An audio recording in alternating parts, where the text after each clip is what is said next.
Welcome to Bitcoin++ Consensus Edition here in Toronto. We're going to be talking about everything consensus related in Bitcoin, relating to soft forks, proposed protocol changes, and more.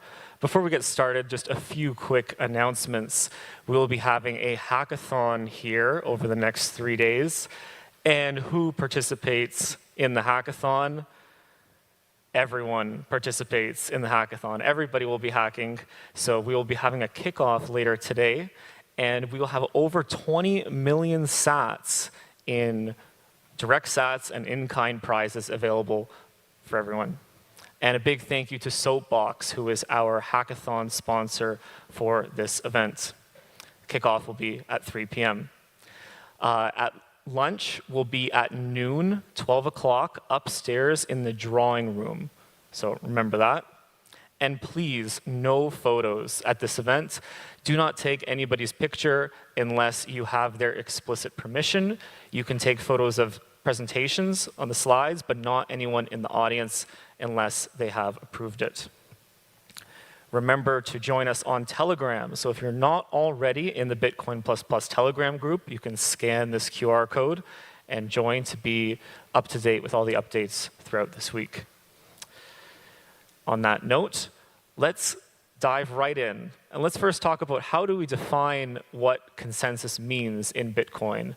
And rather than me telling you this, I think it would be good for us to go into the corpus of past comments from past Bitcoin developers over the years who have shaped and have made the past consensus changes and soft forks to bring the protocol to where we are today. So I'll begin with this quote from Peter Willa. Bitcoin's consensus rules are a consensus system and not a democracy. Find a solution that everyone agrees on or don't. Consensus changes should always be done using consensus, and the default in case of controversy is no change. And from Gavin Andreessen, consensus ultimately is the code people choose to run, and Gavin chose to run some other code from the rest of the network. The real chain is the valid chain with the most work, from Gregory Maxwell, and from David Harding. The chain of valid blocks containing the most work is the current record of transaction history. What about soft forks? Soft forks are consensus changes. We can understand soft forks as tightenings of Bitcoin's consensus rules. So old nodes can still process the new nodes that have the soft fork applied to it, and they do not become invalid. But let's look at some direct quotes about what soft forks are. Peter Willa, the definition of a soft fork is a consensus change that is safe if enforced by a majority of the hash rate, and new features and fixes can be carved out of existing do-anything space in the protocol, like carving a statue out of marble. So in this analogy, I really like, it's very colorful, is that you're taking this empty space that's already present in Bitcoin and you're carving it down. You're tightening the consensus rules, but a new image of the statue is emerging. We can take a look at a list of all the ones. This is blown up a little bit, but we don't really even have consensus over the full list of all consensus rules. There's competing different lists of what are the canonical soft forks that have happened. So I have 3 columns here. One comes directly from the Bitcoin core code base as to what the soft forks and consensus changes are. The middle list is the canonical list that is put out by Bitcoin OpTech. And then our third column on the right here is put together by AJ Towns and B10C. This list is a lot to process at first glance, and you'll notice that none of the lists include the opcode disabling by Satoshi. So opcodes such as opcat were present in the original versions of Bitcoin, and they were removed, among others.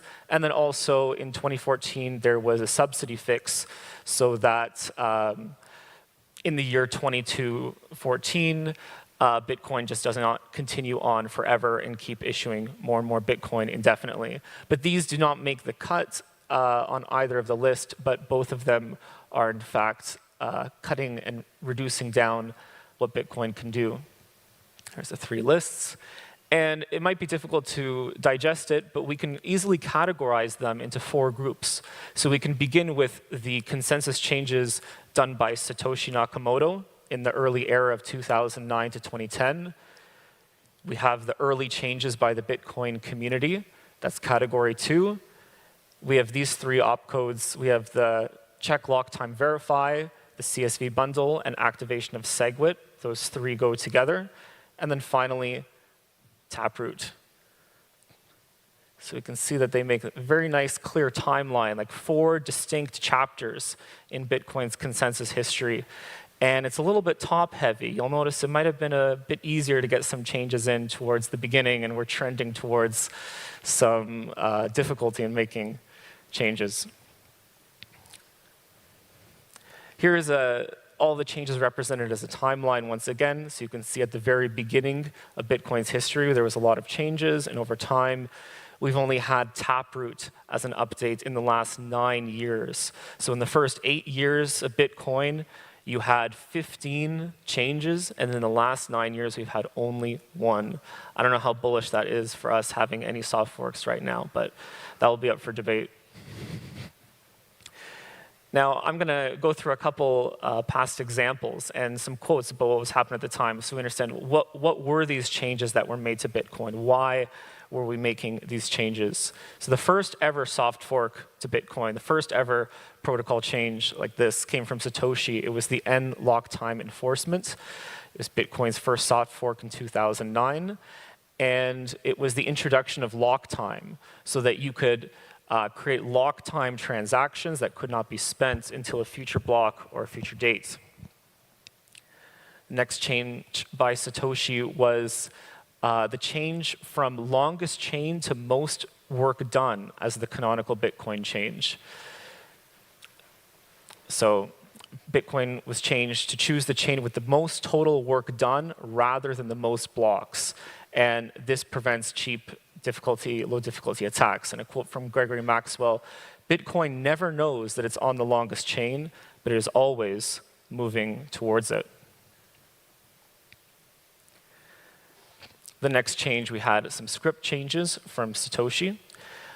In the original Bitcoin software, you could spend any coin with the signature effectively return true. So that was a fix applied by Satoshi in 2010. Then we have the major event of the opcode disabling, where opcat, opmul were disabled. And a quote here from Ethan Haleman, opcat was available in the early versions of Bitcoin. It was disabled as it allowed the construction of a script whose evaluation could create stack elements exponential in the size of the script. So it was unsafe. That's where you get opcat. It was dangerous. It was removed. And we have another value overflow fix.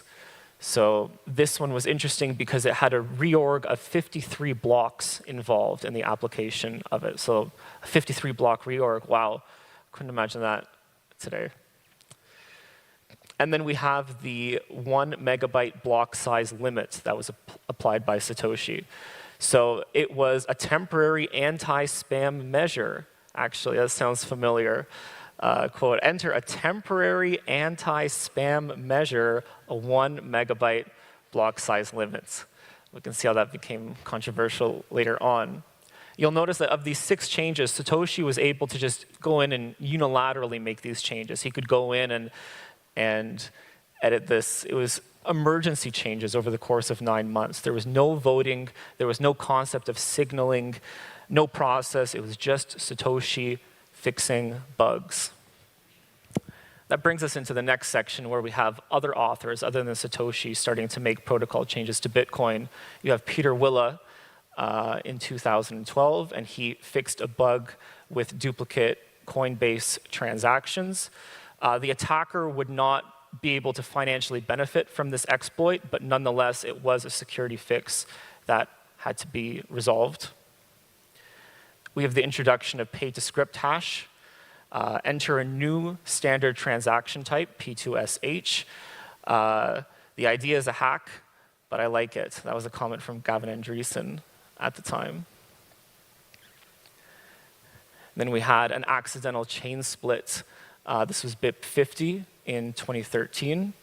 That was resolved. And then we have BIP34 Coinbase Heights. And what was very significant about this was the 10th protocol change to Bitcoin, 10th consensus change. And what was interesting about it is that now is the Bitcoin community, they're starting to discuss how should we be activating these changes? What process should we use? They were testing the block transaction version numbers to roll out the changes, and this is where the discussion kicked off as to what would later become disputes between things like a UASF, speedy trial. This is when this discourse began. We have the 2014 subsidy overflow fix, so this is another bug fix by Peter Willa. Another bug fix from Peter Willa. What this involved was DER encoding. So a signature could be valid on some nodes and invalid on others, and that was resolved. It was related to OpenSSL and a dependency inside of the code base. So this constituted 6 changes over 3.5 years. Contrast that to what we've seen in the last 3.5 years now. The community was learning to coordinate minor voting, version bits, emergencies. The community was finding its governance voice. They were figuring out how can we apply changes to Bitcoin. And something very interesting that you can note is that in this past era, you have a really nice cooperation between Gavin Andreessen, Peter Willa. You could see that the people who would become the big blockers and the little blockers, the Lightning people, they're all working together in harmony, even before there was any fork and Bcash. And that changes as we now move into the next era of time locks and SegWit. So we begin here with check, lock, time, verify. But at this point, many of the big blockers, they've now left the conversation. They start to counter-signal the various protocol changes. They say, no, we don't want this. This does not want to have consensus because these are all changes that are lining us up for SegWit and also the Lightning Network, which they do not like. So we begin with check, lock, time, verify by Peter Todd. Peter Todd says he's literally given more interviews about check, lock, time, verify than there are lines of code. And as I mentioned, you now see Mike Hearn is saying there is no consensus about using a soft fork to deploy this feature. Make it a hard fork and my objection will be dropped. Mike Hearn says there's no consensus. There was. It activated as a soft fork, and Mike Hearn ended up going to a different chain in the end. Now we have the CSV bundle, similar to check, lock, time, verify in some ways. It added relative time locks, allowing transactions to specify delays. Here's Luke Dasher making a comment. BIP 113 makes things valid, which they're currently not. Therefore, it is a hard fork. Luke was wrong. It ended up launching as a soft fork.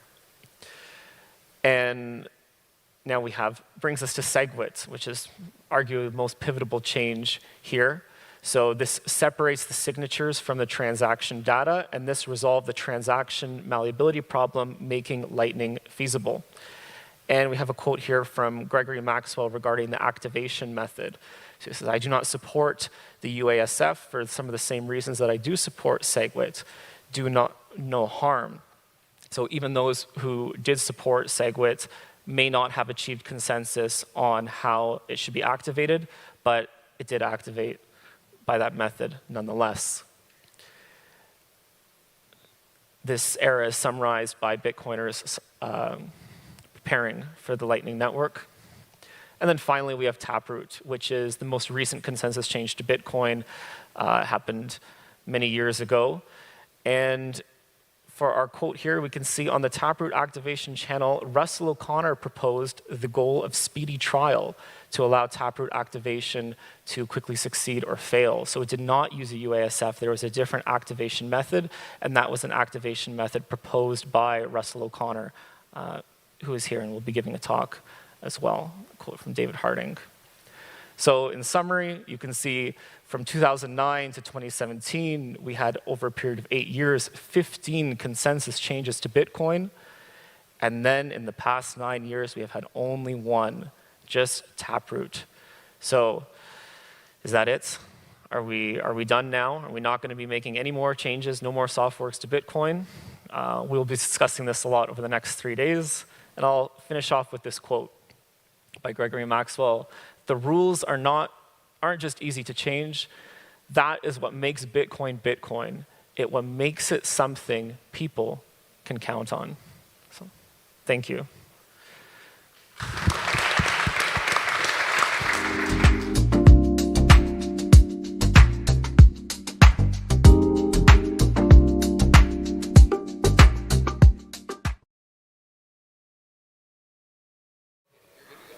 All right. Yeah, thank you all for being here, allowing me to talk about one suggestion, how we could extend the list in Matthew's presentation. And this is CISA, Cross-Input Signature Aggregation. I just, over the last 4 weeks, published the BIPs. It's a triplet. Taproot was a triplet. Triplets are cool. So the triplets that we have now for CISA is 458 to 460. I always like to find cool AI-generated images to explain the concept to people and make it stick in their head. This one actually I'm reusing, but I also made a new one that I will show at the end of the presentation. One part of CISA, which I'll go into details later, is that it incentivizes more privacy-preserving behavior. And this is something that I want to show with this image, of course. There's 2 types of bags that you could imagine carrying around. One is much more expensive and also not very privacy-preserving because you're basically showing to everyone that you have a lot of money. And there's also somebody watching you at the same time. And while the other bag is a lot cheaper, you can put more stuff into it, and it's attracting way less attention. So I think most Bitcoiners would probably tend to the one on the right more than the other. So what is CISA? From a very high-level perspective. I already said what it stands for. So what we're doing with CISA is we combine multiple signatures into one. We take all of these signatures and then we can validate them, the aggregate signature that we receive against a list of multiple pub keys and messages. And this is made possible through Schnorr signatures, which were part of the Taproot soft fork that Matthew just talked about as well. So something that maybe many people of you in the room don't need to be educated about, but I've seen so many people get confused about this. So this is not music. The main difference to music is this, that the key, the pub key, is aggregated as well. So on-chain, what you see is one signature, one key, and so that's why for music adoption, we didn't need an extra soft fork. This is also the reason why music was much more heavily developed than CISA in the past years, because it's nice in that regard that it doesn't need extra rule changes. Whereas this is different in CISA, where you have multiple keys and one signature. And so conversely, the rules how transactions look or how blocks look need to be changed, so CISA requires a soft fork. So why do we want this? The bar, of course, is pretty high for a soft fork. First of all, I said that we're collapsing information. So that means, of course, we're saving space, and saving space on the blockchain means that we're saving fees. Which is great. So another aspect to this is that particularly this helps transactions that have a lot of inputs. So the more inputs, the better the savings get. This is particularly interesting for some collaborative transactions, which are privacy preserving if you use them. So this is CoinJoin and PayJoin. And if you can imagine a future where people are using PayJoin and CoinJoin as the default, and this would make the interactions to PayJoin and CoinJoin not just more privacy preserving, but also cheaper than using normal transactions. But on the other hand, there's also other transactions that are not necessarily privacy preserving, that are not even that cypherpunk to think about, but where other participants in the network also profit from this. So large consolidation transactions that, for example, like big custodial exchanges typically would be doing on the network, they also benefit from these savings as well, because they also have a lot of inputs. So there's a nice alignment in terms of different participants in the network. And of course, the more space also means that we have a slightly higher throughput on the network, and also there are some performance gains to be had. So there's a couple of different ways that CISA could be implemented. And before I go into the actual proposal that I've worked out, I want to go into these like high-level decisions that I need to make first in order to like set the scope and focus basically. We could aggregate transactions across a block, or we could aggregate the signatures across a transaction. I decided to focus on transactions for a couple of different reasons. First of all, block-wide has some engineering problems that are solvable, but a bit more hairy than I see on the transaction side. So one part of this is that reorgs are problematic if you aggregate the signatures. So imagine a block gets reorged, but you have aggregated all the signatures in the block, and then the new block that shows up has a different set of transactions included. And then this individual signature of the transaction is not included anymore. In the old block, you kind of lost it because it was aggregated. And so the person that actually produced this transaction and sent it to the network, they would need to keep tabs on this and would need to send it out again, or we would have to have like a special reorg, kind of like secondary mempool to keep track of these kind of transactions. And so this is something that a problem that is definitely doable, but kind of like more of a consensus problem in itself as well, like where you have kind of a lot of bike shedding. I kind of avoided this. Adapter signatures, a protocol where you use signatures to extract some information that makes the protocol work, are incompatible if you just aggregate transactions across a block, signatures across a block. And this is something that you can, of course, handle by marking basically these signatures as protected. And this is the same problem as well in transactions, and actually in the proposal I'm solving this, so this one we can at least check off probably if this proposal gets adopted. And then on block-wide aggregation, the full aggregation is not actually feasible. The full aggregation, as I go into more detail afterwards, it requires interactivity, and it is an impossible problem to solve, because even if you could talk to everyone who participates in a block with you, you don't actually know what block will be mined, so you cannot actually collaborate with all of them beforehand. And then also, if you imagine the future, which I just sketched out in the last slide a little bit, if we're incentivizing coin joins and potentially a lot of people using coin joins, a block mostly consists of just a handful of large coin joins, then the block-wide impact, of course, is not that big anymore. Like if you do a half aggregation on 5 fully aggregated signatures, you're not getting that many more savings. This is why, for me personally, the transaction-wide aggregation beat the block-wide aggregation, and why I'm focusing the proposal on this. Then I already mentioned those. There are 2 flavors of aggregation types. So there's half aggregation, which is non-interactive, but it only gives you roughly half of the 50% savings. And there's a full aggregation type, which is interactive. So there's a signature scheme, which I'll mention a couple of times in this presentation, by Jonas Nick, Tim Ruffing, and Yannick Sören from last year, the Dahlia's scheme that takes care of this. But the savings are much better because you only get an output of a constant size. And so these have like trade-offs where I really thought about it for quite a while, and early on when I started working on this, I asked quite a few people if they had clear preferences, and I couldn't make these out, so my answer in the end is like one or both.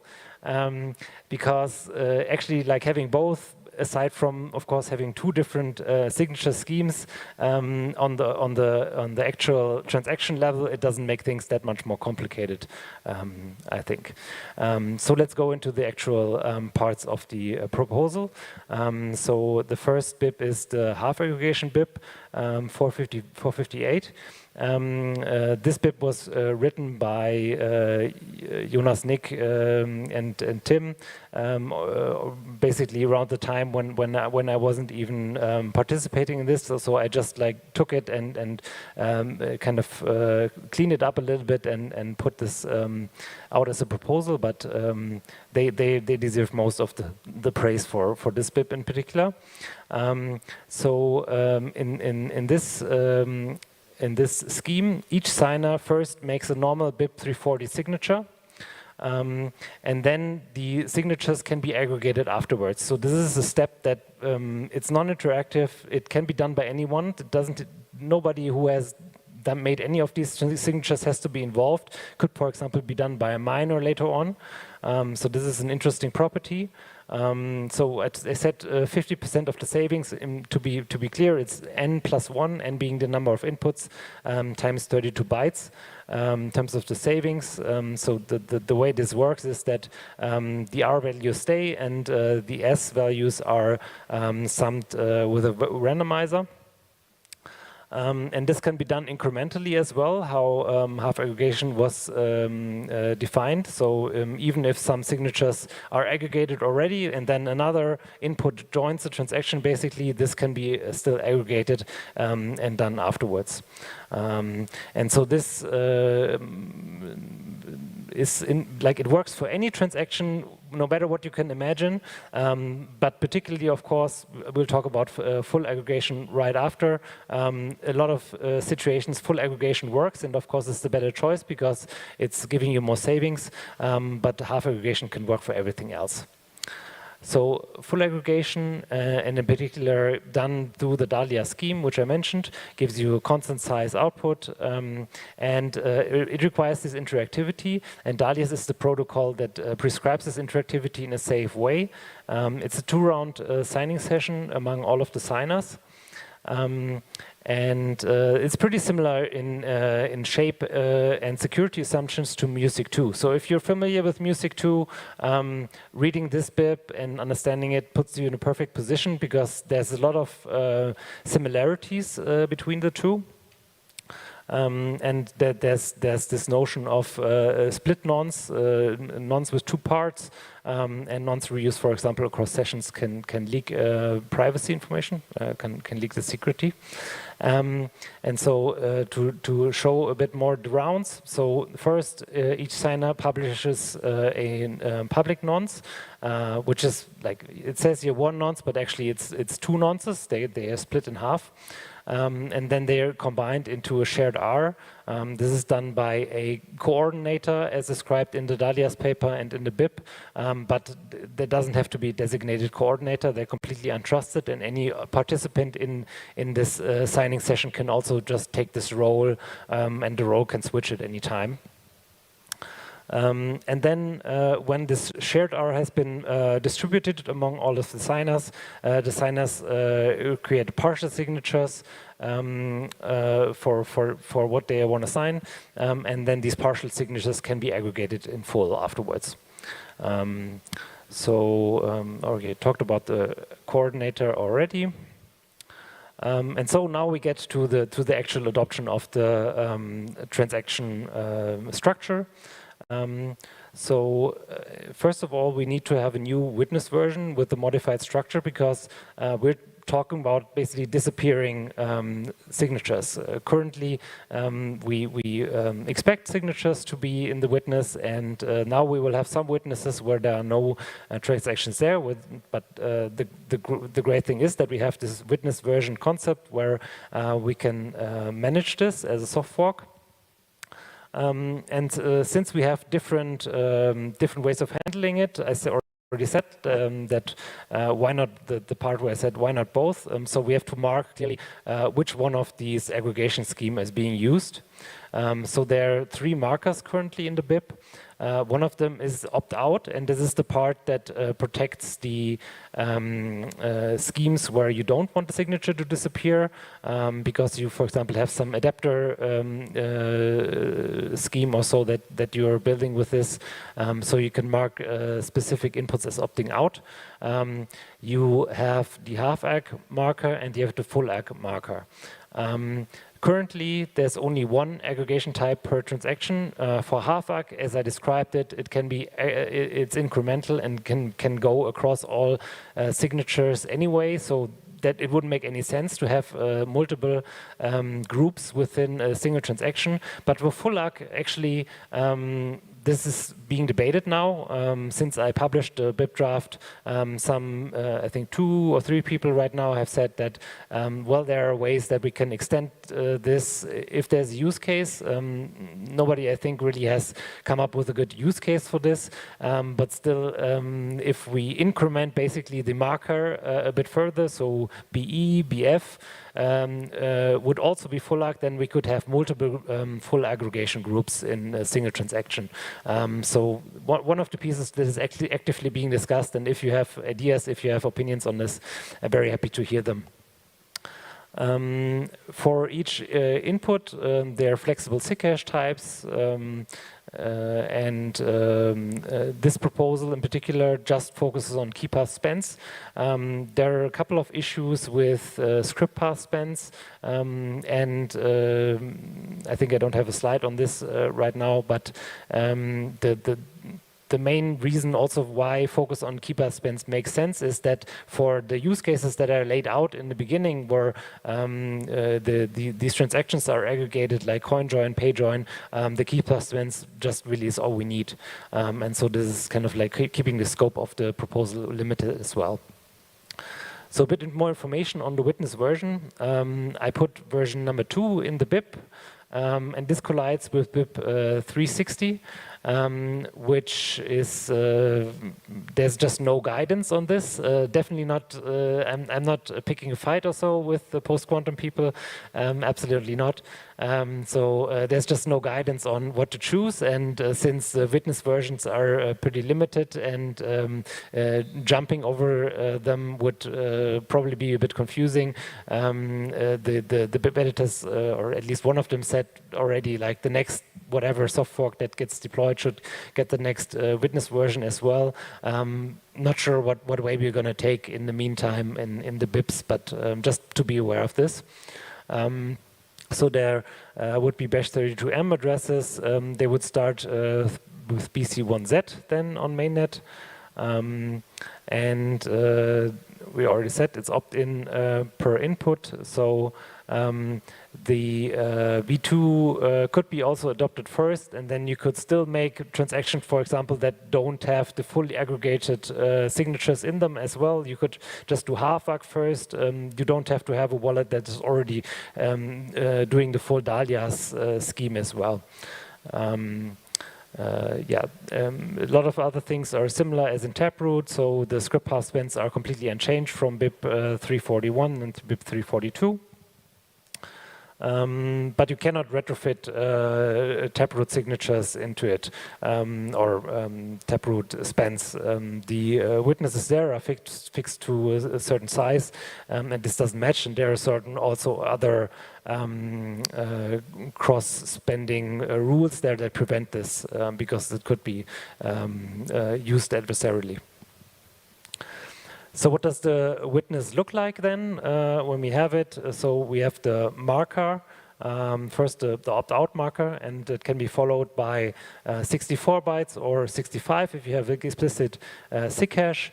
You have the markers BC and BD for half-AG and full-AG, which if they are not followed by anything or just one byte, then this is a signature that was aggregated with an explicit SIG hash or without. And then you have the sizes of the actual finalized signatures, which will be the last witness of the transaction of this particular group, which will have these sizes laid out there. So these markers and lengths in combination together are self-describing, so that makes parsing and processing transactions a lot easier. And Zcash default is the default, as it says, but if you want to choose something else, then you have to accept an extra Zcash byte. The signed message is changed as well. So we have this Zcash epoch, which was part of the Taproot proposal as well. We increment this from Taproot had 0. This now has 1, and we put the aggregation mode in there as well to commit to the marker byte. And in order to prevent this, what I mentioned before, replaying Taproot signature within the Taproot signature that you have gotten somewhere, to put this into a V2 transaction doesn't work. Also, like you could, for example, imagine that this would be put into a half aggregation later on. This is prevented with this. Yes, and also if you for example do one of these opt-out signatures, this is also protection against like half aggregating one of these opt-out signatures as well. Right, that's what I just said. So the explicit opt-out, the half aggregation, already mentioned this, is possible by anyone. So we want to have this way to specifically opt out. The mode commitment, already mentioned this as well, is fixed at signing time. So if you wanted to be flexible later on as well, you could still do 2 signatures and then make up your mind later on. Not sure if that's useful for anyone, but that would be possible as well. And this is also useful for future potential block-wide aggregation. As I mentioned as well, block-wide aggregation, if it's ever adopted, it would need this explicit opt-out mechanism as well. And so this proposal provides it. So if we ever want to do block-wide, again, like at least this is one thing that is out of the way. So the transaction validation goes in 3 phases, and this is particularly because of this self-expressiveness of the different parts that makes this easier and quicker and nicer. So the markers and lengths are checked in the beginning, and any unknown markers are rejected. We verify the group structures then. So what I had in this table, there's just one group per scheme. Potentially, maybe in the future, it's going to be different, pending this conversation that I mentioned. And there's just one final signature each to be discussed. Maybe there's some flexibility there if people want this. And then there's the final verification. So the opted out inputs, of course, are verified as we know. And then there's for each group, there's one check of the aggregated signature.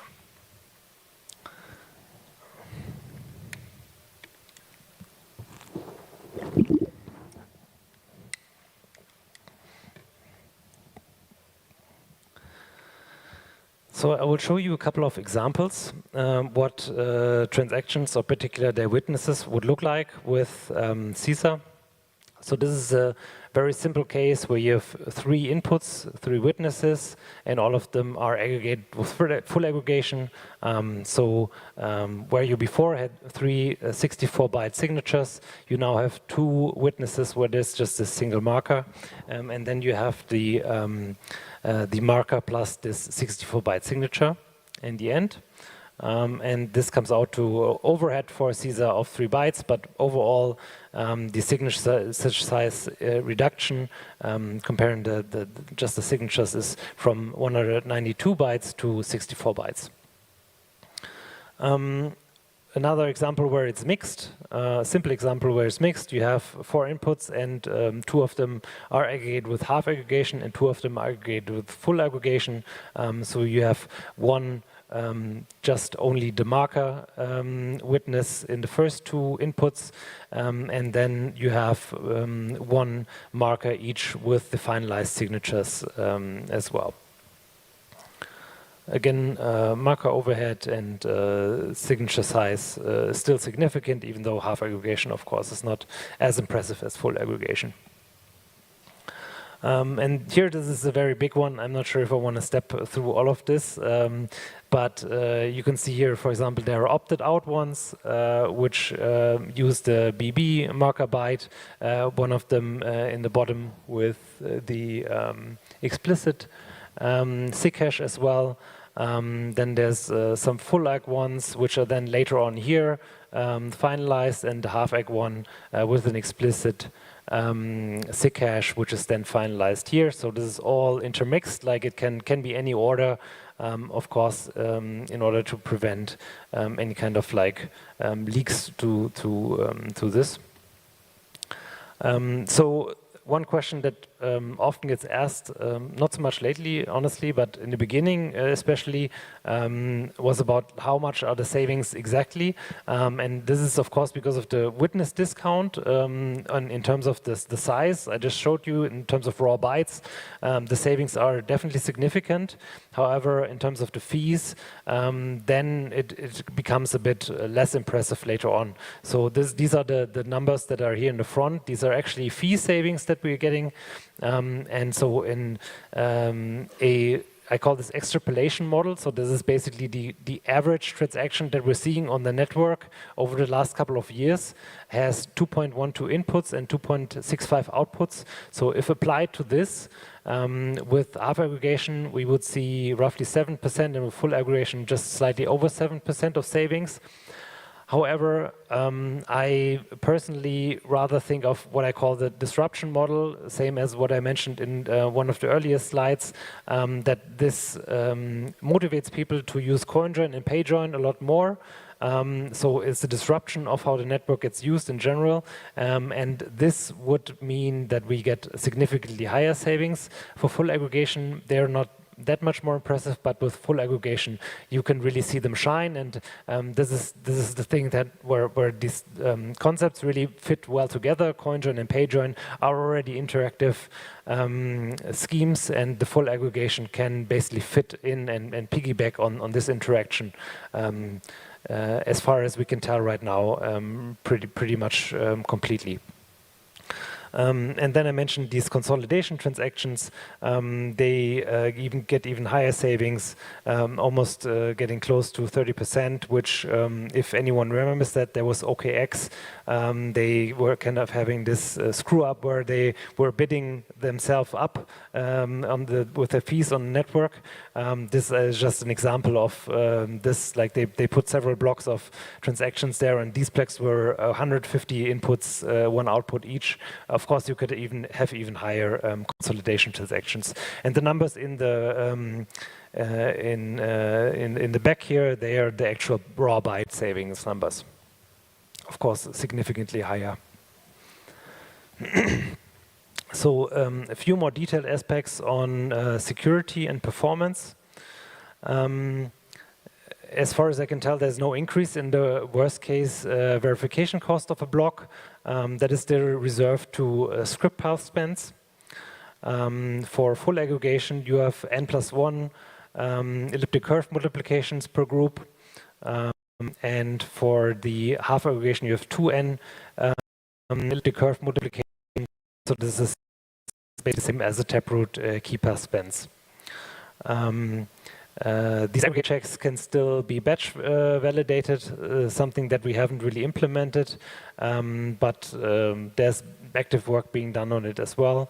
But we can have this with or without the aggregation. I hope there's no malleability anymore, both in terms of the sizes and that the everything is committed to. So signatures cannot be moved between different contexts. There's a bit of shared security, I think debatable among experts if this is really a problem or not, or how much has to be paid attention to this, but these outputs can be spent both with the opted out signature, which is basically BIP 340, but they can also be spent, like all of them can also be spent with half aggregation potentially or with full aggregation potentially. So if either one of them is broken, then of course all of these V2 outputs are in danger. And there's a privacy caveat, even though I'm selling this as a privacy win. But as you maybe saw this huge transaction that I showed you with a big mix of different aggregation modes, you can imagine that if there is some like crazy layer 2 or so that produces these kinds of transactions regularly, this is a very clear fingerprint for something like that, for such a wallet or for certain protocol or so that builds on Bitcoin. This can be clearly identified. The obvious answer to this is if you just use just one aggregation scheme, you don't really have this problem. But yeah, it should still be mentioned and be kept in mind. So coming to the last point, which is of course something that is a hot topic right now, quantum computers. This proposal builds on elliptic curve cryptography, and there's no way around it. The way it's proposed right now, it would be broken. There's a couple of different ways to look at this, and I mean I've even had people asking me like, why are you even working on this? So this is why I feel like I have to really put this into the presentation. Of course, the first way to answer this would be, well, whatever. If you think there's a 50% chance that we have a quantum computer that breaks Bitcoin in the next 10 years, then there's also 50% chance that we don't have it in the next 10 years. And so maybe we can do CISA and we can enjoy it for a couple of years. So we could just accept that it will be broken when the quantum computers come, and then when they don't come, we have a nice time because of 460, and if they come, then we have a nice time because of 360 or whatever other proposal we have done in the meantime. What I just mentioned, the timeline is unclear still, at least to me, and I think like this in no way means that people shouldn't work on these solutions, but I think that it also doesn't mean that we have to completely stop working on elliptic curve cryptography into innovations. So we can enjoy it while it lasts. And also, if you think of like, there's of course an endless collection of possible scenarios of how quantum computer could like come into existence, and like how we could know about it or how we could get a feel that it's coming, what the timelines could be at this point in time. What I would imagine is that like the most likely case is that we will have some kind of notion that like, okay, it's going to come in a couple of months or maybe 1 or 2 years. Like there will be some public information. I mean, if we have no public information, then that will probably be pretty chaotic anyway. And so in this scenario, all of the outputs that are still unprotected, I think it would be pretty nice, of course, if we have some extra savings to moving them over. Potentially the post-quantum schemes will be pretty costly, so maybe you want to actually consolidate your outputs to have some nice savings in the post-quantum world, which then CISA helps you save a bit more, and maybe also because either coin joins are harder to do, are not implemented in post-quantum schemes yet, and also cost a lot more, then maybe you want to also coin join your outputs a bit before actually post-quantum is adopted.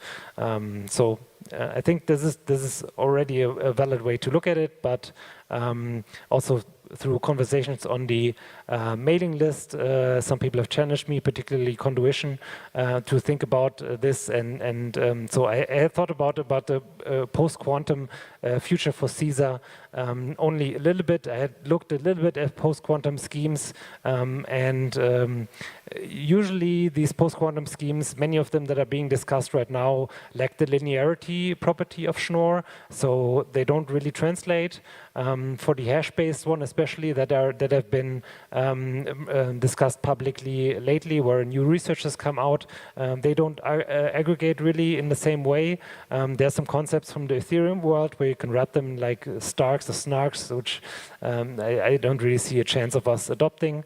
It looks a little bit better with lattice-based signatures. So there's a Falcon signature type, which has a paper Labrador where this appears possible.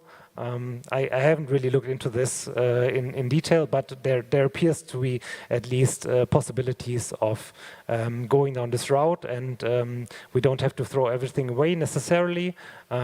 Whatever we could potentially do in the future, if there is a way in the post-quantum scheme that we use that it's possible to aggregation, then this marker framework at least should be working with it as well.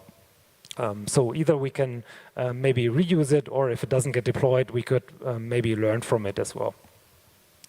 And with this migration stuff, where CISA could fit in, I'm trying to follow this, but honestly, it's pretty tough. A lot of mails on the mailing list, so take this with a grain of salt. I'm not sure if I get everything right, but this has come out also of this conversation with Conduition. So there could be a potentially interesting way to combine CISA with a post-quantum migration output type. But the problem is that several of them hide the public key on chain and put it behind a hash. So putting it behind a hash means that we then would have to reveal the pub key in order to aggregate the signature and allow for the validation. So this means that CISA savings are reduced. Pay-to-Taproot v2, for example, doesn't do this. So there we would still get the full savings. Pay-to-Taproot hash. This has the hashing, as the name says, but it would be reducing the savings because of this reveal of the pub key. And pay-to-Merkle-Root, the savings would be even lower. And so, yeah, to be debated. Depends much more on the larger conversation of how of which one of these schemes potentially is interesting to be deployed. Maybe CISA can be a factor in this. It's definitely going to be interesting and definitely something where I'm going to pay a lot more attention and do some research in. So very interested in your input as well, if this is an area where you are working on. So if you want to help, the BIPs are all BIPs repo pulls right now. They're ready for review. 48, again, half aggregation, 58, 59, full aggregation, and 460 is CISA. There's also a Bitcoin Core draft implementation, which I wouldn't call ready for review. It's ready for preview. I would say it's linked in the 460 BIP if you prefer to look at running code. And really happy to receive any input on these post-quantum ideas because it's something where I knew there was going to be a conversation, but I didn't really have the time to invest in this. And so I will finish off with another generated image. I hope I have to not explain it to you, otherwise I did a bad job in this presentation. But I thought I wanted to have something more summer themed, so this is the summer themed CISA visualization. So with that, thank you, and I think we have a couple of minutes for questions, if you like.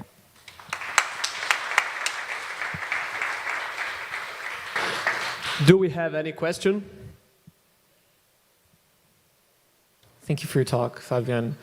My question is there any test network, like a SIGNet or a MutinyNet, is there somewhere where I can start to play with CISA and start constructing these transactions that you've been simulating, the pay joins and the coin joins? Not yet. Of course, this is one of the next steps that I'm looking towards. So Bitcoin Inquisition would be an obvious choice to get this into SIGNet. However, like typically the things that are in Inquisition so far, they are more like these like pretty simple one opcode kind of proposals as far as I can see. So I'm not sure if CISA is really going to make it into that. That would be my first choice, of course, but otherwise I would probably set up some specific testnet for it. Thank you.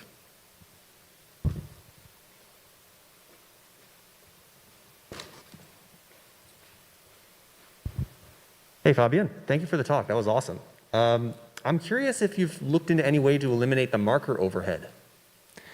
Yeah, this is a alternative implementation that I've thought about quite a bit, and I have a draft BIP for that as well, where basically it restricts a lot more that you only either have a full aggregation or a half aggregation in the transaction, and all the inputs are aggregated, so a lot less flexibility. It saves the marker byte. I also go into this in the BIP text as well as an alternative to consider, but from the feedback, from the early feedback from the people that I've talked to, they preferred the flexibility to allow for more use cases for potentially stuff that we are not envisioning yet. That would be interesting to do there. But of course, the blockbuster use case with the coin join and pay join would work with this as well. So yeah, it's not an easy decision. I went down this route. Potentially, there's room for another counter proposal BIP that I'm also happy to work on if people say they would really like to see this and maybe consider this as an alternative. Thank you. Anyone else? Yeah, this might be a stupid question, but I was sort of curious why there is a opt-out marker. Well, it's because of these potential adopter signature protocols. If people want to use that, or do you mean the marker in particular? Why we do? No, it's just like why opt out? Like why not just use the normal taproots? Well, if you have the output already and you want to have it in V2, then you will need to have a particular marker to opt out. And not sure you mean. Okay, yeah, it might be a stupid question. We can talk about it afterwards.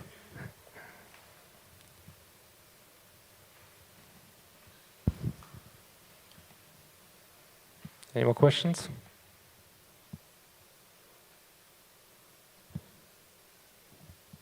Okay. I guess we can close it here. Thank you, Fabian.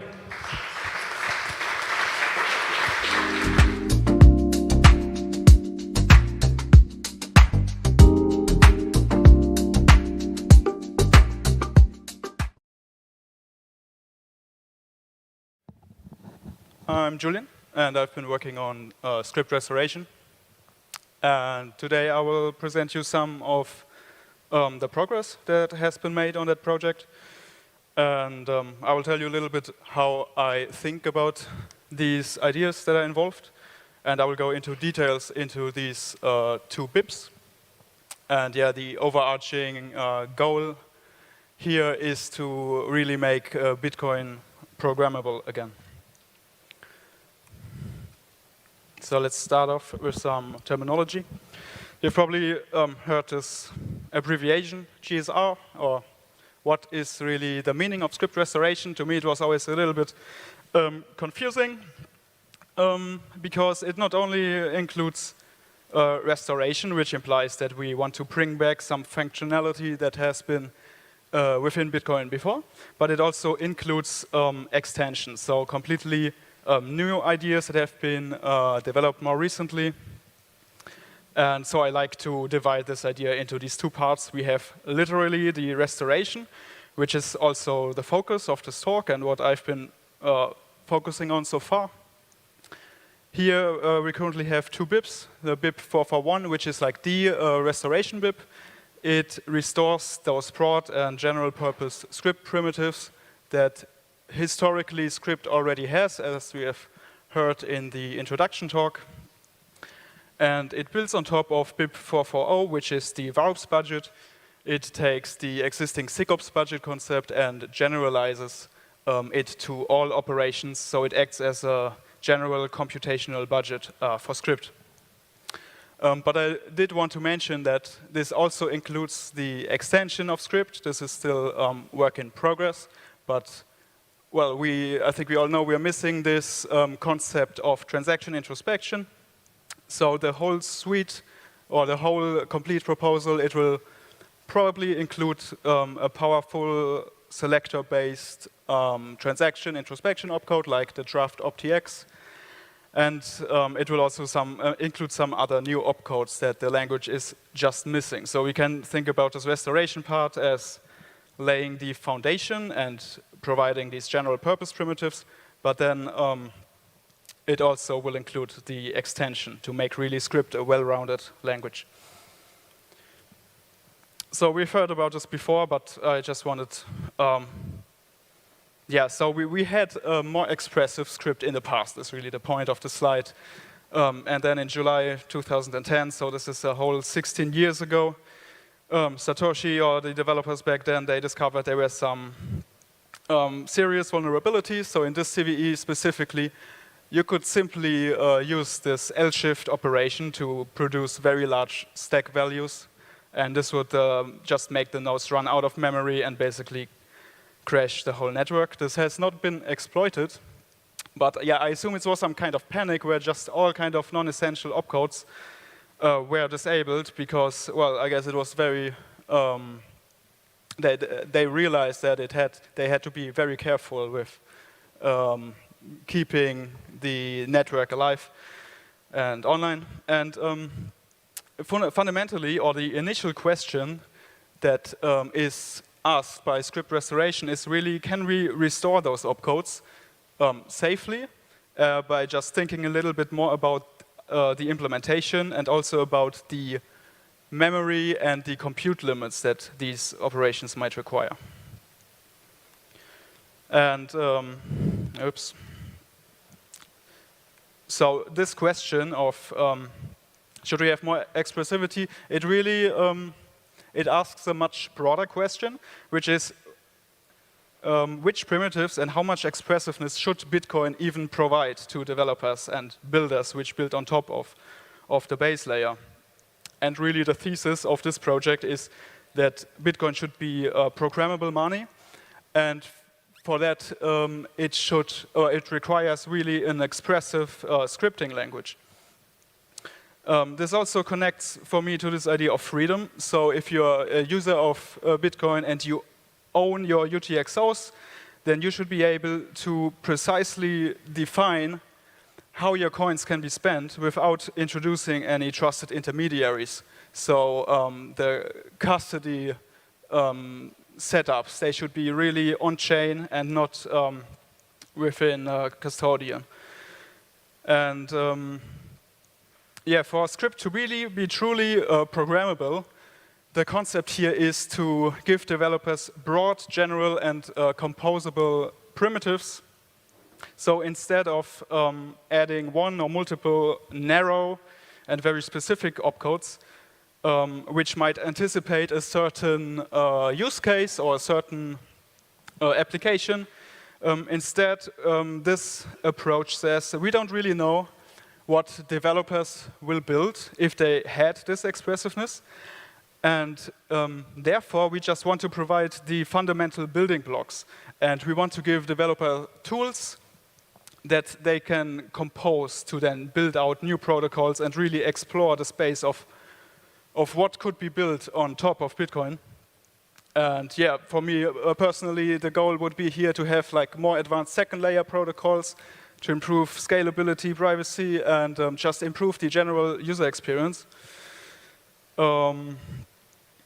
And then let's say those primitives are used for certain protocols. Maybe a two-way bridge, for example, is being built. And maybe one of your concerns, if you hear about this, is that such an implementation in broad primitives might be inefficient and consume a lot of block space. And so this is really where this proposal is kind of going another direction compared to different, or the more commonly approach, which is that, let's say we have this bridge and it is actually being used on chain, so it has economic value and it has real user demand.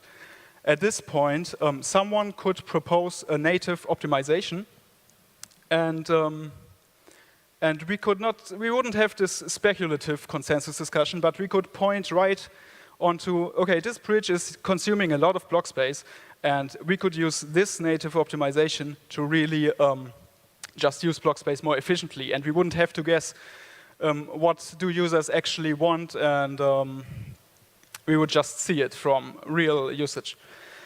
And of course, all of this programmability should be introduced safely. So here we are mostly concerned with increased validation cost. And this brings me to the script restoration BIP. So it takes really this approach of having these general primitives, and it restores script inside of a new tab leaf. So TabScript, it introduced these nice leaf versions. So we do have 128 possible leaves for TabScript. And currently we just use the base leaf. So this introduces the second version. And in each transaction, in each script, you just opt into one of these leaf versions through the first byte in the control block. And this has this nice property such that we could separate this interpreter path and these new consensus semantics, and also some of the implementation risks, they are really confined to this new leaf version. So this also means that the legacy script and base tab scripts, so all existing SIG versions, they remain completely unchanged. And yeah, users which are not interested, or developers which are not interested in these features, they can simply use these existing versions. Of course, it's a soft fork, and this leaf upgrade mechanism, I think it is something that we should make use of. Yeah, opcodes which are not explicitly redefined, they simply retain their existing TabScript semantics. And on the bottom, you can see like a summary of this proposal. So we propose 3 principal changes here.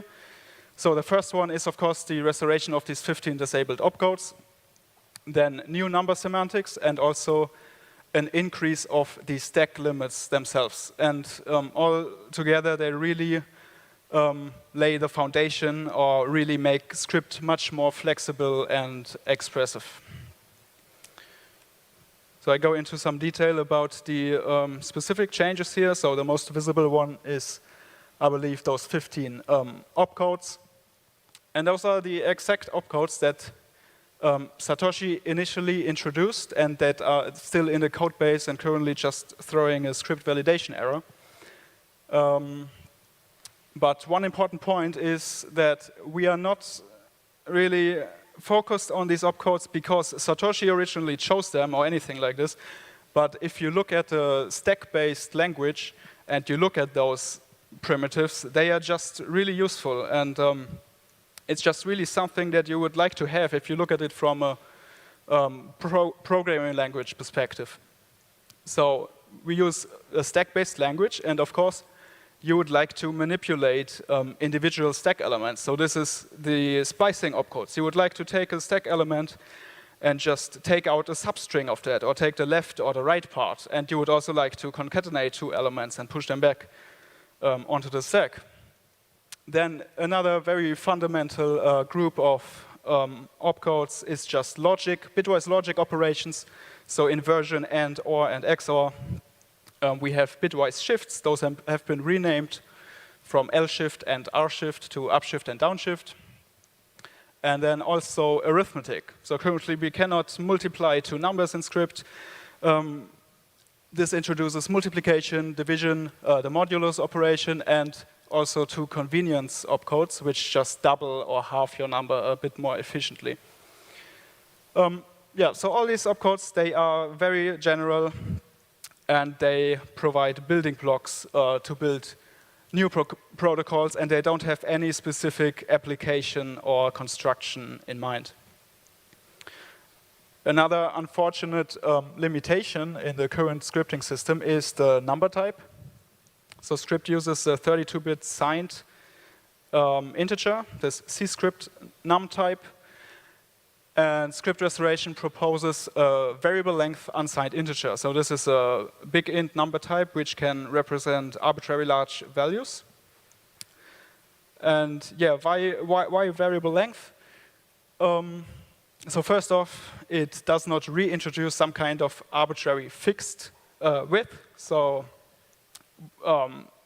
it just gives you much more space. I mean, it really is the most general approach, and It gives, for example, for many cryptographic applications like field multiplications, you often have fields which are of larger values than, let's say, 32 or even 64 bits. So we support cryptographically sized values.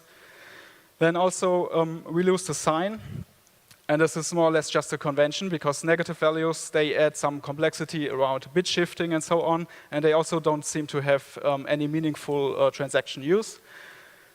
This, of course, has also the advantage that we don't have to think about underflows. So underflow now simply fails validation. The associated opcodes like negate and absolute, they simply become success opcodes. And this type also has this property, of course, that we don't have the overflow semantics. So we don't really have to think about the overflow, which is nice. The value just grows as needed. And of course, it is clear that this has a trade-off. So instead of just using native instructions that your CPU supports, you need an implementation for this multi-limb arithmetic. And this, of course, it creates a larger consensus surface. And also, if you think about very large numbers, you might think that this could become inefficient. And I will come back to that. The last change is really about the stack itself. So the stack limits are also quite tight currently. We have limits for the stack element size, which is currently at 520 byte, which is a kind of an arbitrary value, I believe. So this proposal just basically lifts this limit, and it allows block scale operands or elements. Then you also have the stack element count. So how many items can you put onto the stack? It currently sits at 1,000, and we propose a change to 32,000. So this could potentially fit a block-sized transaction, which just used a minimally sized input.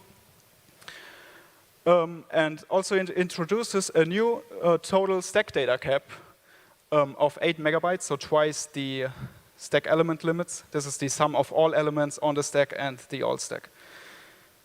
And yeah, the design principle here is that we want to loosen those arbitrary limits and then figuring out or making sure that it doesn't increase validation time or introduce any memory risk. And then if we have such a large or comprehensive change, I believe, at least I think, or most probably think, does this consensus change preserve Bitcoin's core properties? And here we are mostly concerned about validation times. And if this would increase validation time, of course, this would create centralization pressure, which we don't want.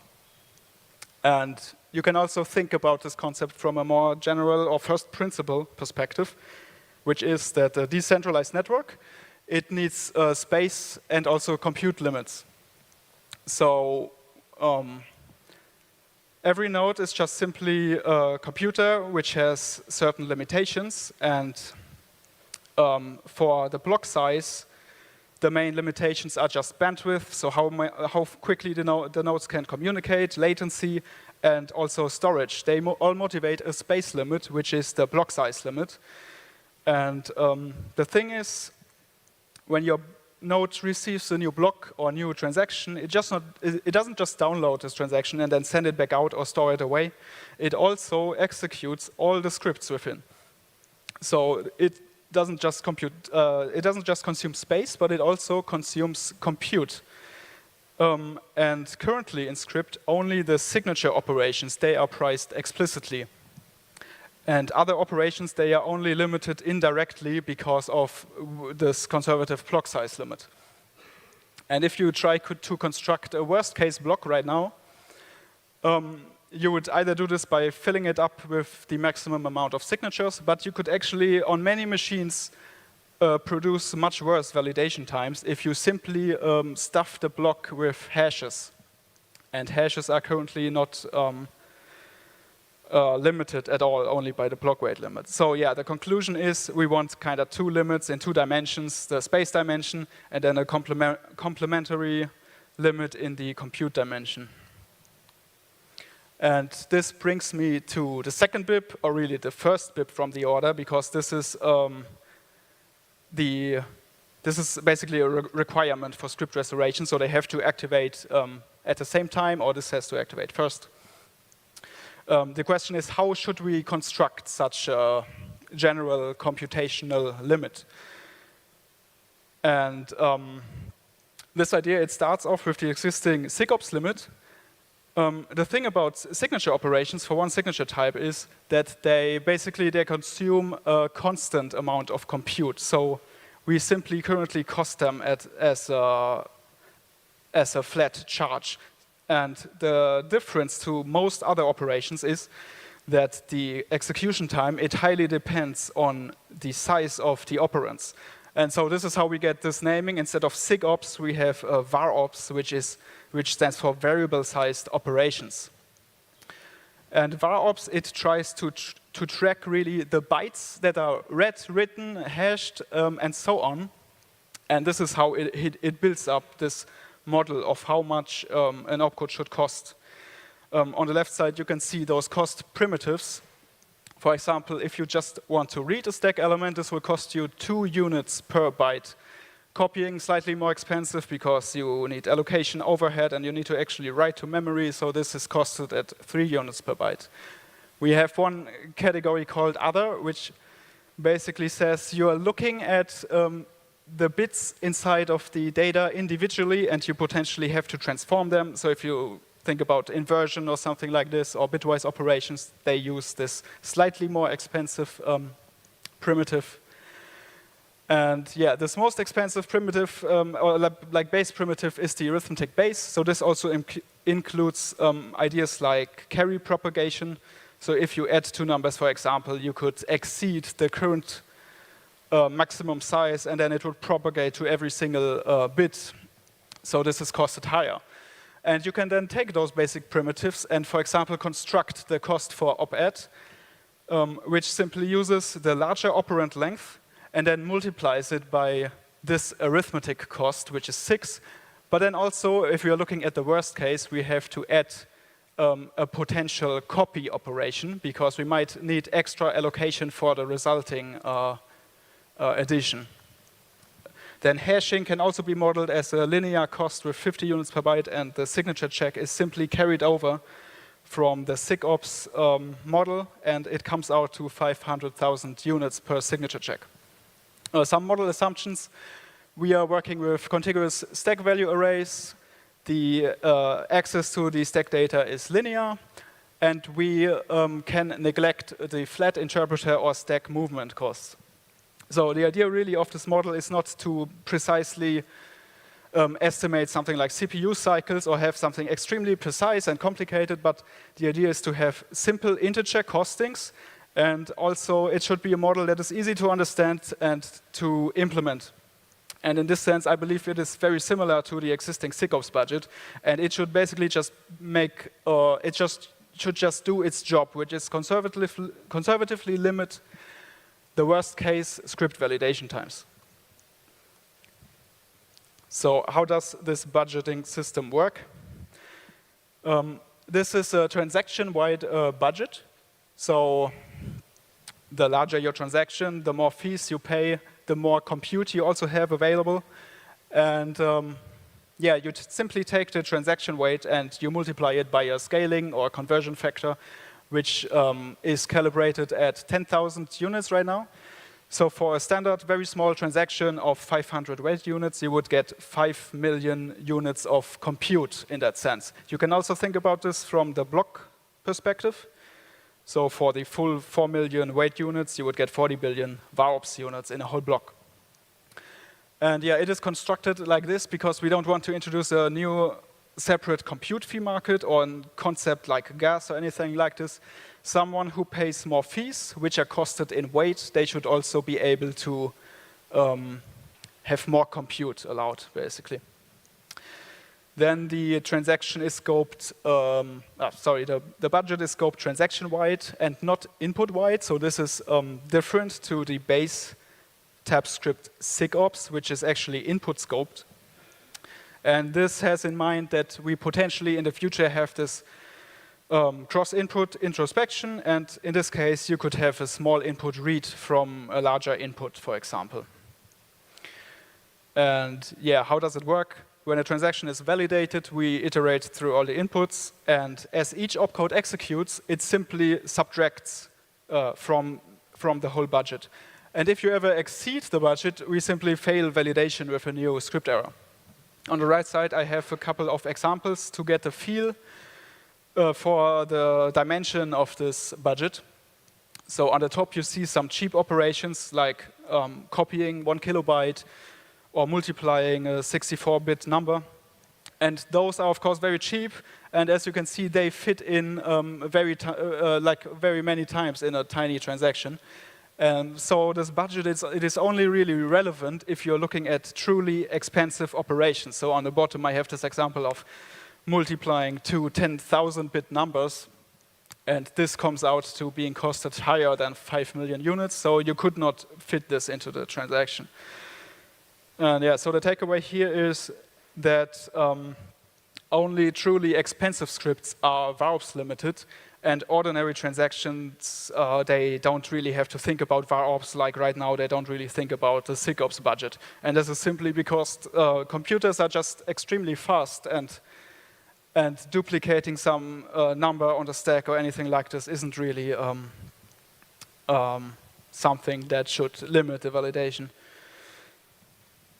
Another important part of this work is how do you figure out if this budget actually works? And there are, of course, a bunch of free parameters, such as this 10,000 value that just appeared there.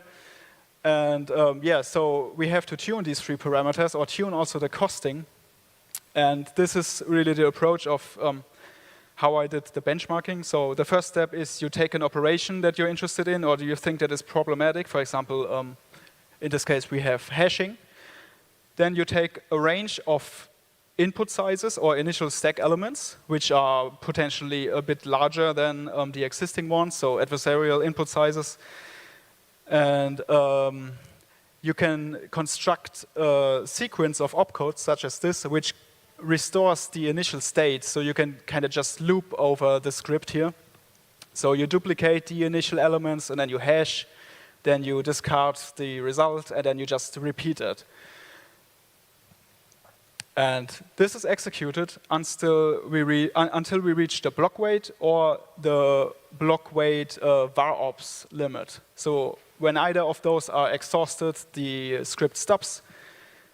And we measure the raw script evaluation execution time as a single thread, because this is really the worst case when you cannot parallelize this work. And we don't look at things like networking or block construction or anything else that the node is doing. We are simply focusing on script evaluation here.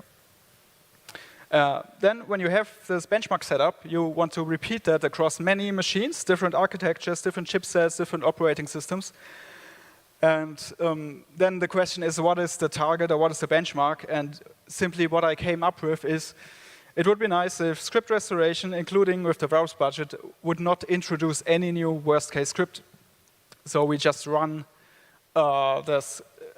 this for many, many scripts, and then we look at the existing space of all scripts, and then the space of all the scripts that GSR introduces, and we simply require this to be below 1, or the quotient of that to be below 1 for every machine that is tested, and then at least you get this argument that says, okay, we are not introducing a worst case.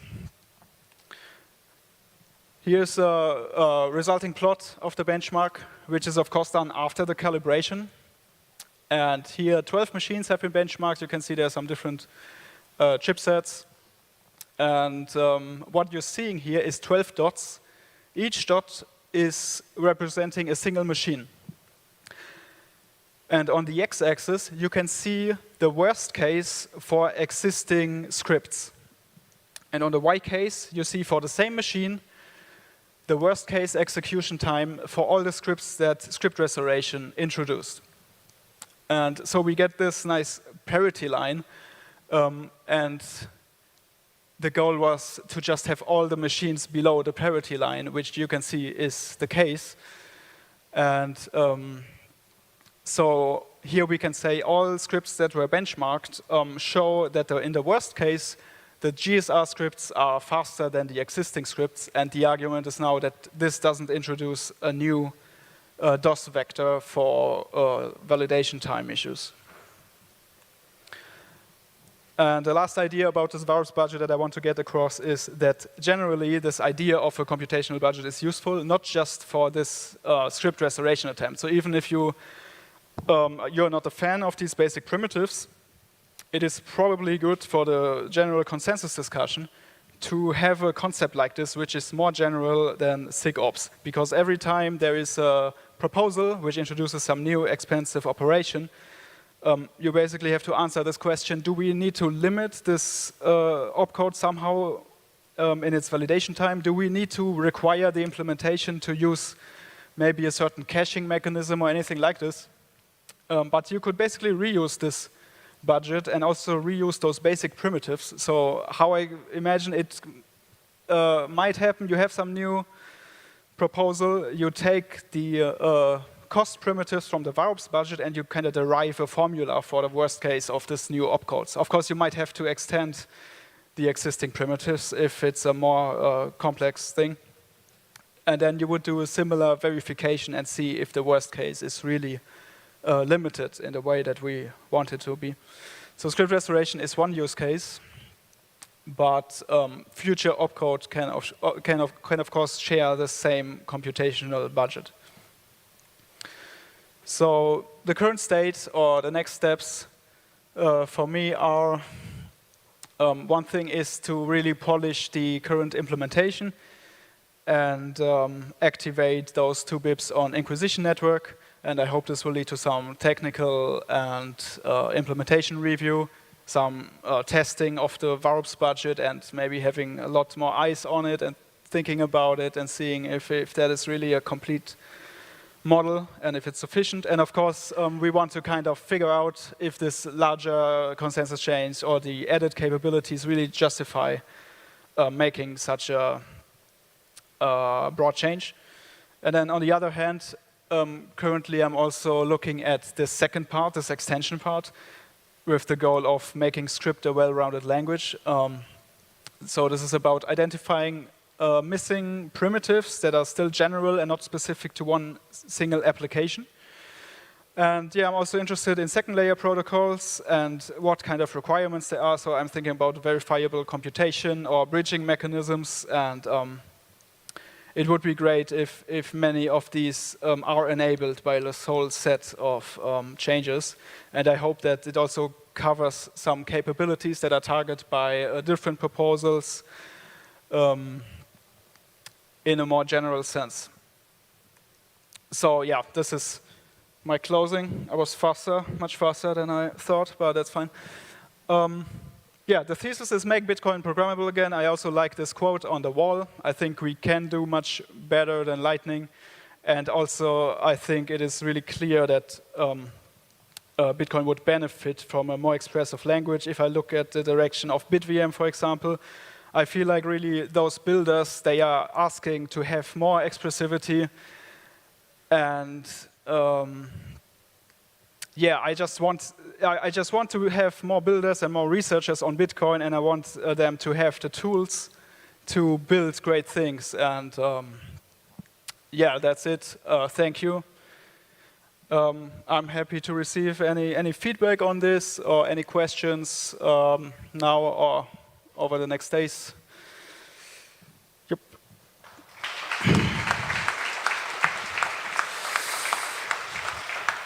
Any question from the audience? Thank you, Julian. I have 2 questions for you, actually, if that's all right. First one, the different hash functions, you said they were each costed at 50 units per byte. Is that right? Yes, I think I know what you're asking. Oh, the presentation is gone, but it's okay. I was just wondering if you had accounted for the difference in performance across the different hash functions. Yeah, so there's some more nuance to this, which I didn't mention here, but you could find it in the BIP. And this is, we have those kind of legacy hash functions, like these 160 hashes, or I call them legacy, but I don't know if they are actually any modern use cases. how to explain this? The point is we extend the stack element limits. So now with script restoration, you could use like a 4 megabyte block and hash that with SHA. But you could not actually use those other hash functions because it does not expand them. So this is like a nuance which this change only applies to SHA-256. And so this is really the costing for SHA, which I just described as hashing here. So RMD would be disabled then? Sorry?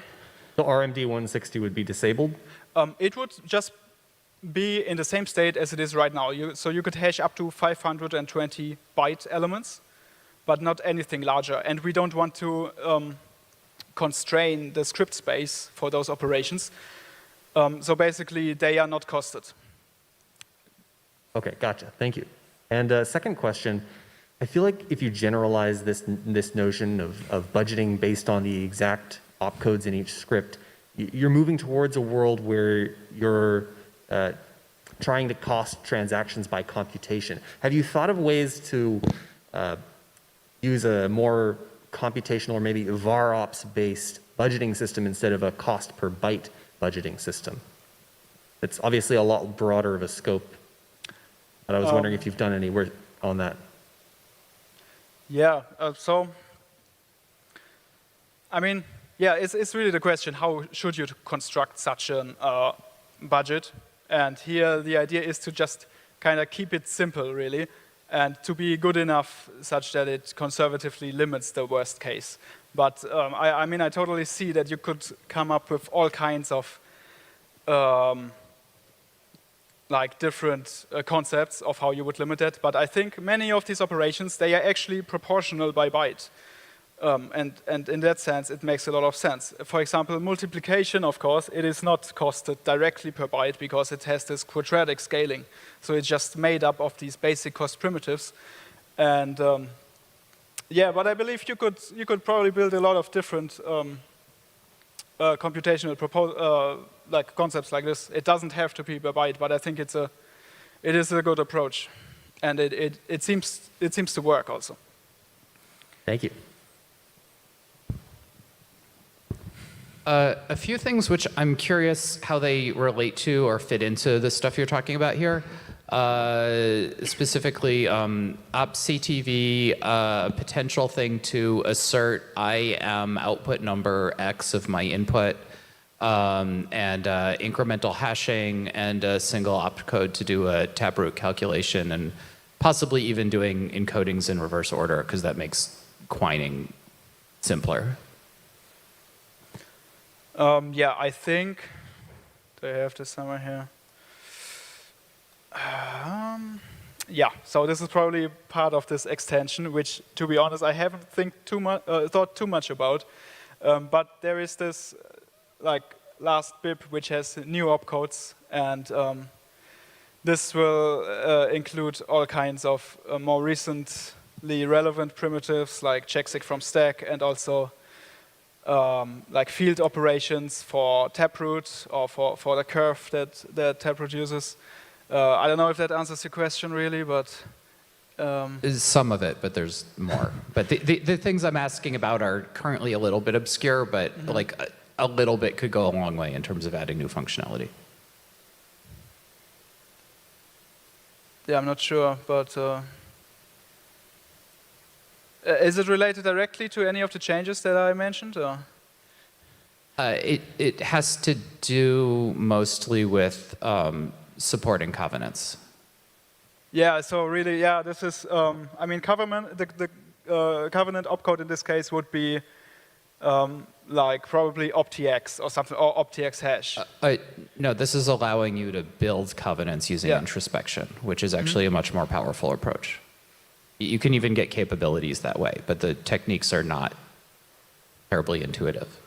Oh, you mean something like an opcat construction for? Yes, you need a few things on top of opcat to do it right. Yeah.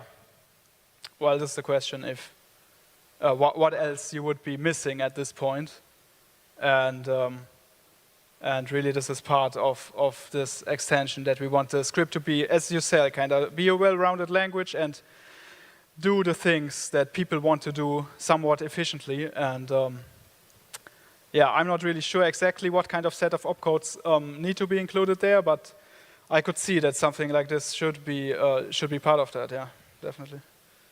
Yeah, the one that I think is not on the map but should be is asserting that you are the particular output number of your input. Okay. Because without, even with the ability to input, to introspect what you are, like what your input transaction is, you still need a way of specifying which output number you are to actually know who you are and what you're talking about when you're trying to build capabilities. Yeah, I think Bitcoin Cash has an opcode like this, which just tells you exactly this. Yeah, this might also be, well, this optx is still in draft, so this might be something that this should provide. Don't you think it would fit into this opcode? That it would... all this stuff is pretty simple to be shoved in. It's just a question of, is there interest? Yeah, probably makes sense to have the option at least. Yeah, the reverse order encoding sounds utterly zany until you see what the actual use is. The idea is you want to prepend to a script instead of postpending to a script. Yeah, so a byte reversal. Yes, opcode. Exactly. Yeah, this is also part of the new opcode scope. Right? Oh, good. Yeah.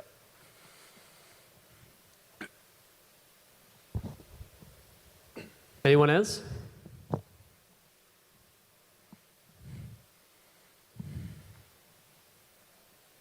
I'm just wondering if you would speak to the how the leadership for this BIP has evolved over time. I know Rusty Russell initially proposed it at maybe a Bitcoin plus event, or yeah, is that right? Yes, it's the one that gave me the most FOMO that I missed. Yes, I probably should have mentioned Rusty, to be honest. I mean, he developed like basically all of these ideas. And I wasn't asking particularly about him, but I know that he was, and he doesn't necessarily work on Bitcoin anymore or something. So I wonder if you want to tell us like who's leading the charge. Sure. Yeah. So like a year ago, I met with Rusty, and I thought his ideas are quite logical and very interesting. So, and he also he posted about that. Basically, he's working full time, right? And he doesn't really have time for this. Well, the things that had to be figured out is, does this concept of a verbs budget work? Does it make sense, like this per byte costing, for example? And yeah, currently, I mean, I think, to be honest, that Rusty has mostly moved onto his new project, and I'm not sure he will. That he's still interested in this Bitcoin discussion. And I mean, personally, I think he can explain these concepts much better than me because he has just so much experience. So I hope that he will still kind of support it, but to be honest, right now it doesn't really look like this to me. Yeah, I don't really know exactly, to be honest. No problem. I'm just happy to hear somebody else is, taking the lead. And if you're going to be pursuing this, that's awesome. Thanks.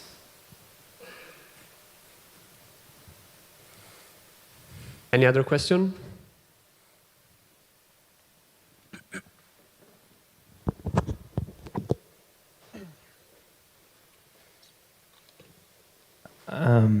Thank you for the presentation. I'm just curious because in the CTV activation discussion, I think some of the pushback has been that like we want more implementation, like concrete stuff that would build on top of it. And even though CTV already had quite a bit of like concrete ideas, there was still part of the main reason why people kind of rejected spending more time with it or considering it for activation, and you kind of go the other way and say like I'm building something that is totally general and just give basically more like a developer tool, and I don't know what people are going to work on. I'm curious if you have thought about this difference in approach, and if you have heard people give you feedback on this in particular, how you kind of like see this going forward with that in mind. Yeah, well, I initially thought that this idea is interesting because it kind of goes this direction a little bit backward, because it just says, okay, what if we just kind of give Bitcoin this broad language and then see what builders are doing with it, and we could then really learn from that, because if you think about consensus or work on consensus, you probably don't. I mean, are these the same people that really build protocols, or are these researchers who build on top of Bitcoin? This is really the question, if this is the same group of people, right? And yeah, of course, there's also this argument of opcat. You can repeat everything like this, that opcat introduces too much expressivity and too many ugly scripts, and this is the reason why we should be careful with that.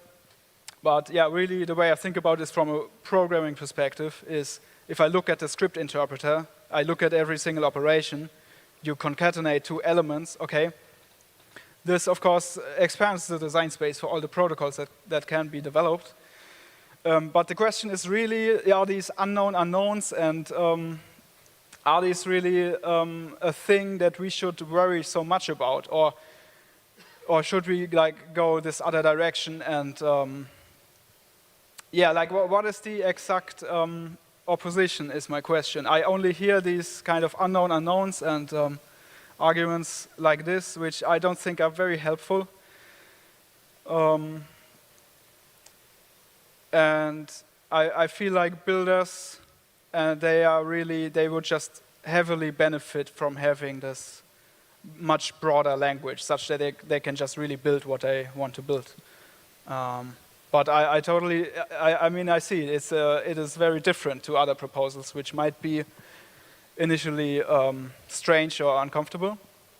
But I think this is exactly the right approach, in my opinion.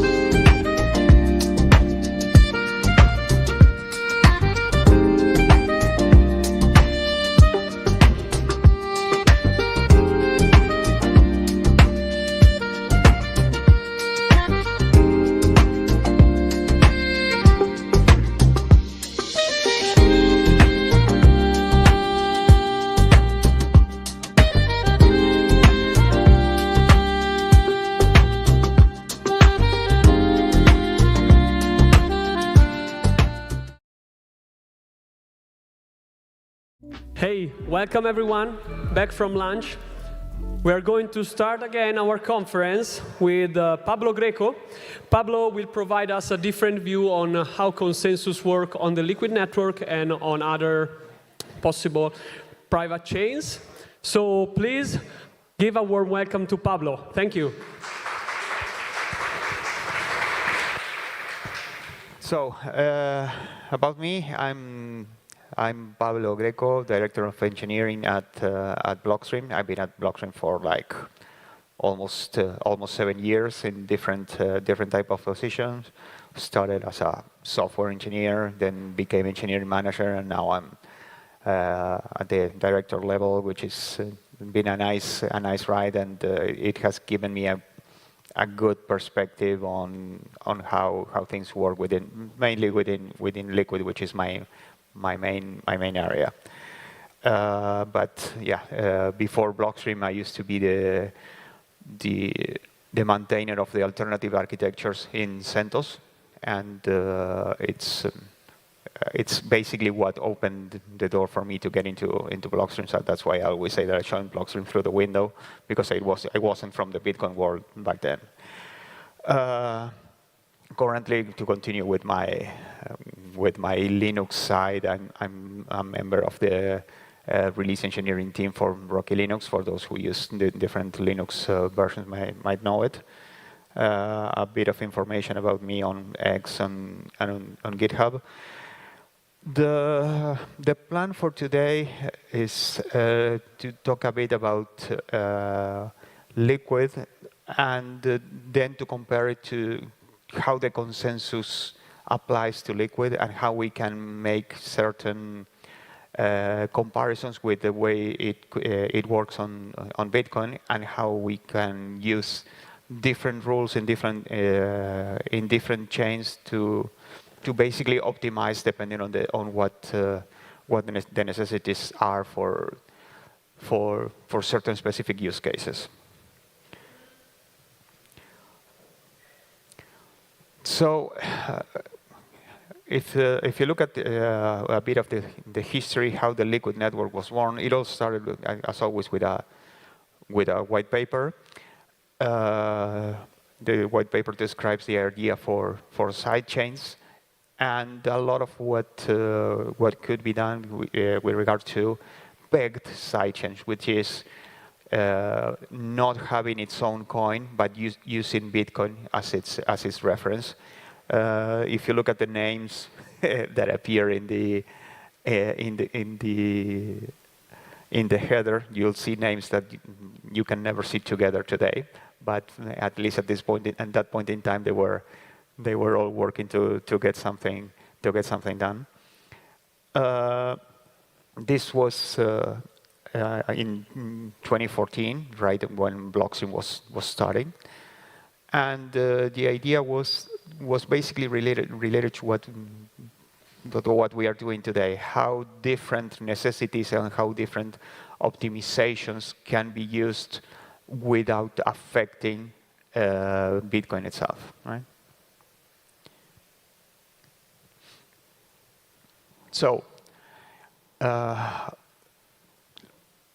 how does Liquid run? Liquid is a sidechain. I try to avoid using the layer 2 because I know that it's a controversial interpretation. So I keep using sidechain, and that's something that everybody can be happy with. But how does it run? Basically, it runs with as in Bitcoin, you have Bitcoin D with Bitcoin Core. In Elements, you have Elements D. And basically, Bitcoin and Elements share about 80 to 90% of the code, which means that Elements backports constantly all the patches that are applied to Bitcoin. And then it also has its own functionality and its own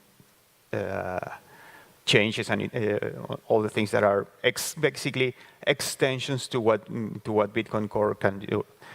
But just to show you how similar they are, even today you can sync the Bitcoin blockchain using Elements, and it works up until the point of the taproot activation.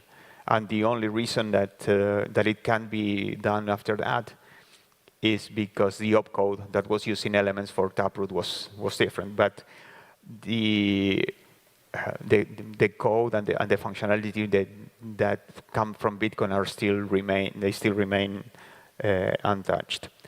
But just as a comparison, one of the things that Liquid has done with regard to, again, consensus, is that some of the opcodes that we've been discussing earlier today, they are already re-enabled in Liquid, right? Some of the opcodes that are disabled in Bitcoin, they were re-enabled in Liquid. So anybody who wants to demonstrate their use case or why it would be better for Bitcoin to re-enable those opcodes, they can basically do all those things already available in Liquid. And we're going to talk a bit more about that later. So, Elements and Liquid, what's the difference? Basically, if you think about it from the perspective of Bitcoin, currently you can use Bitcoin Core and run Bitcoin mainnet, Bitcoin testnet, or you can testnet 3, testnet 4, Signet.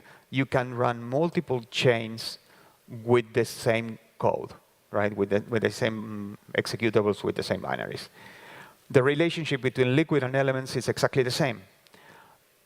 Elements is the binary, is a program that has all the capabilities from Bitcoin plus the extensions assigned to Elements. And the main implementation of that chain is Liquid, but that doesn't mean that it's the only one, right? Because anybody using Elements can actually use the same binary for Liquid testnet or for using their own private chains in CI.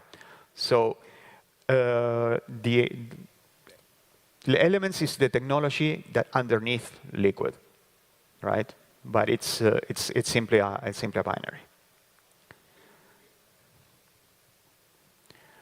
Getting closer to what we are discussing today about consensus. Consensus is, you can divide it from the perspective of how you make sure that the chain progresses and and what the contents of that chain can be. So in any layer 2 or similar, you need to have some trade-offs with regard to what you consider valid in order to be able to optimize for some different use case, right? If you're not willing to make trade-offs, you can stay in Bitcoin and you'll be fine, because that's kind of the rule, right? If you're not willing to change anything or accept some different conditions with regard to what you're trying to optimize, then you can stay in Bitcoin, you can keep your hardware wallet, and you're going to be fine. But if you are getting closer to a different type of use case, it could serve you better in order to accept, I don't know, certain situations. If you're thinking about mostly payments, using main chain by itself, it's not an ideal situation. You can use it, but it's not the best solution, right? You're going to use Lightning for that.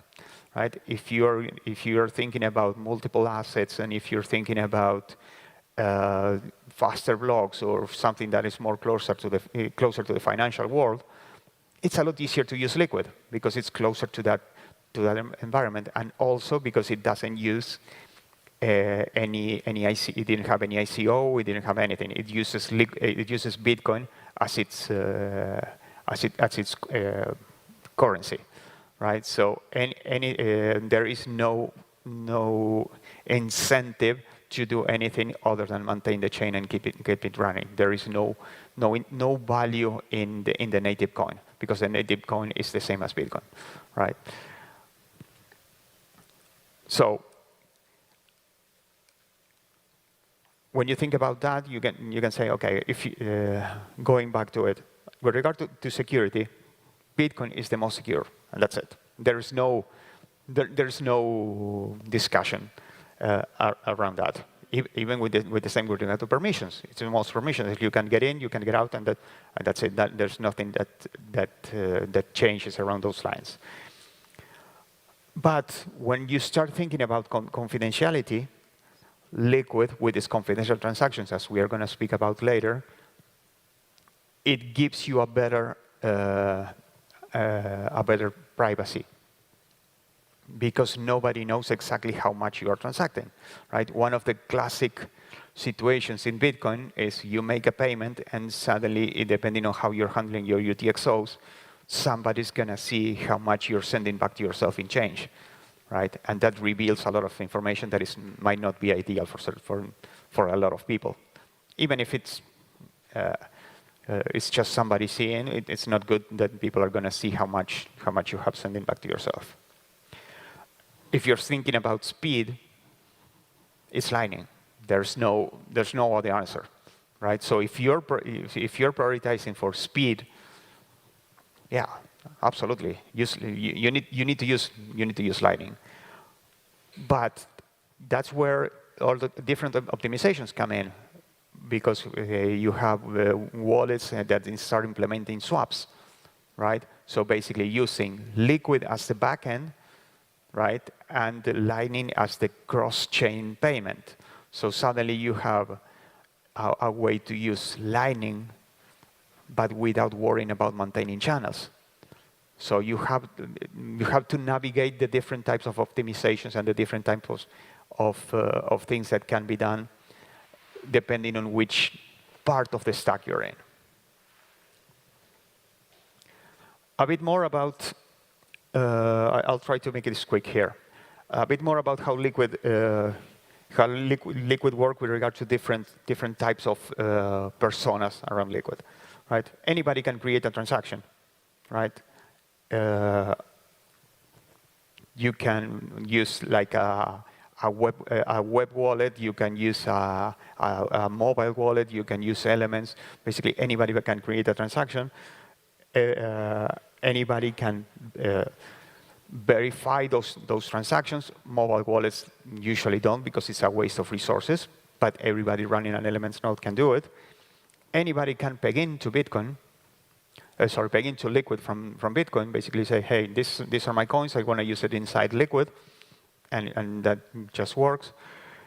As we're going to speak a bit more later, anybody can issue their own assets on Liquid. And this is where it gets a bit tricky. Not everybody can peg out of Liquid.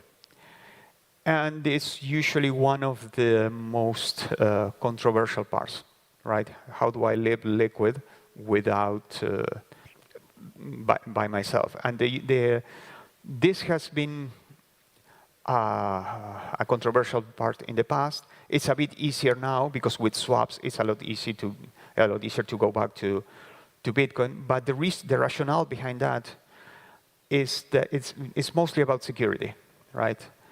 The Liquid is always pegged one-to-one to Bitcoin, and if you assume that there could be a potential bug that could, let's say, peg out all the liquidity, that peg would be broken. So, one of the ways to protect against something like that is to make sure that even when you peg out, it goes to a well-known place, right? So that's one of the reasons. Is it annoying? Yeah, absolutely. Would I like to have a way so that users could peg out on their own? Yeah, absolutely. But I'd rather sleep well at night knowing that if something like that ever happens, it's going to be in a place where I can pick up the phone and call certain people and see where it is. So, and nowadays with the easier access to swaps, it's a lot less friction to get out of Liquid. Then we have the other part, which is who can generate blocks. Functionaries of the Liquid network, right? Are the only computers in the world authorized to create blocks for Liquid. Why? It goes back to consensus. And in Bitcoin, you have to do the proof of work related to prove that your block is valid. In Liquid, in order to make it more deterministic and easier to generate, what Liquid does is Liquid uses signed blocks, right? Basically, we're going to show you. I'm going to show you a bit later. But basically, the way to determine if a block is valid is you have a well-known set of keys, and if 11 of those 15 keys sign the block, that means that the block was produced from the original source.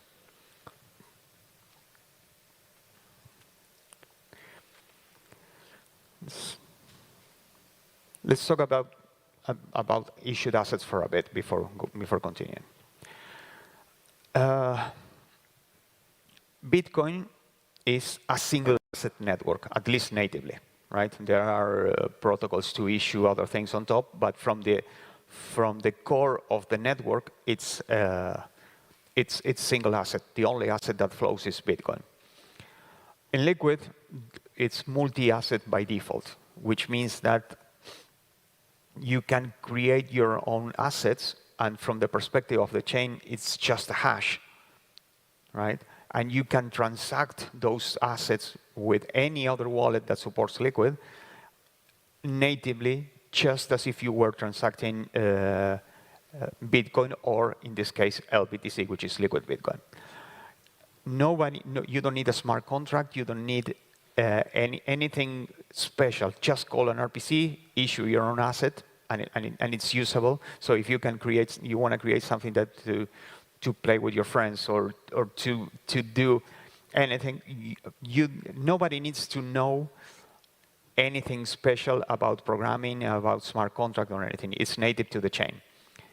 And you can create those assets with or without reissuance tokens. And what does it mean?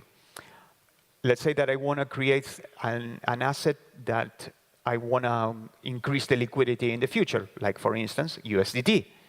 USDT constantly keeps adding liquidity. So you need a reissuance token. But if you want to create something that's one of a kind, limited issuance, and never again, you can issue it without a reissuance token, and that asset will never be able to be expanded, right?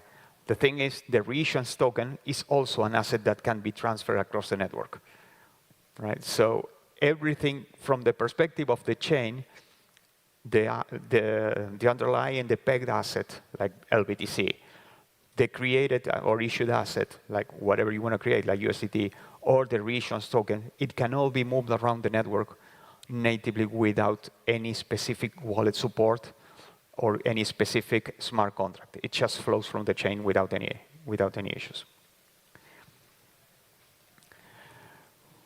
That in itself is a change to the consensus. It's basically an extension to the consensus that is used in Bitcoin, supporting different assets. Let's talk about another change in how Liquid handles consensus, confidential transactions. In confidential transactions is a way to actually hide the asset and the value of a transaction from everybody else in the world, right? What's provided is a zero-knowledge proof that allows the chain to validate that the inputs are balanced with the outputs, right? Both in asset and in value. But it doesn't provide any information with regard to the contents of that transaction. So if I pay someone, I don't know, $10 for lunch in USDT, or if I did a transaction for, I don't know, 5 Bitcoin, nobody's going to notice the difference from the outside world, right? And it's and going back to what I was saying originally about the change, even if I send somebody the 5 Bitcoin that I said, they have no information about the change. So if I have 5.1 and send them everything, or if I have 1,000 Bitcoin, nobody knows anything about the change. So you don't leak information about yourself while you're transacting. A bit more about how Liquid works, the peg-ins and peg-outs. Basically, what these circles are supposed to show is how, well, you peg in, you can get into the Liquid sidechain, transact, and then go back to Bitcoin, and it all is exactly the same one-to-one value. There's no way to break that one-to-one value.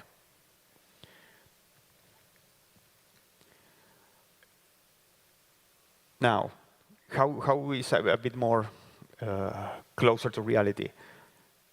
That 102 blocks is related. Why in order to peg into Liquid, you need to wait 102 blocks? It all goes back to what they were discussing earlier today about the changes to the Bitcoin consensus over the history, right? If you look in Bitcoin, for the miners to be able to spend their block reward, they need to wait 100 blocks, right? So in order for that, basically from the perspective of Liquid, if it's good enough for Bitcoin, it's good enough for us. So in order for you to peg into Liquid, you send Bitcoin to a certain address, you wait 102, literally it's just 100, the other 2 is just to avoid off-by-one errors and to avoid inconsistencies in the height. And then you can claim it from their side. When someone authorized to do a peg out, they try to do a peg out, after 2 blocks, everything is sent back to Bitcoin. This is kind of an important thing with regard to consensus.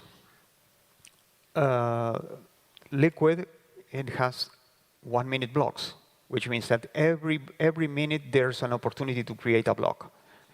If for whatever reason that minute fails, nothing happens, you wait till the next one, and someone else tries to produce a block. But basically, it's a round robin of the 15 functionaries, proposing a block and getting the signature back from all the others. But one thing that's important, the 2-minute finality.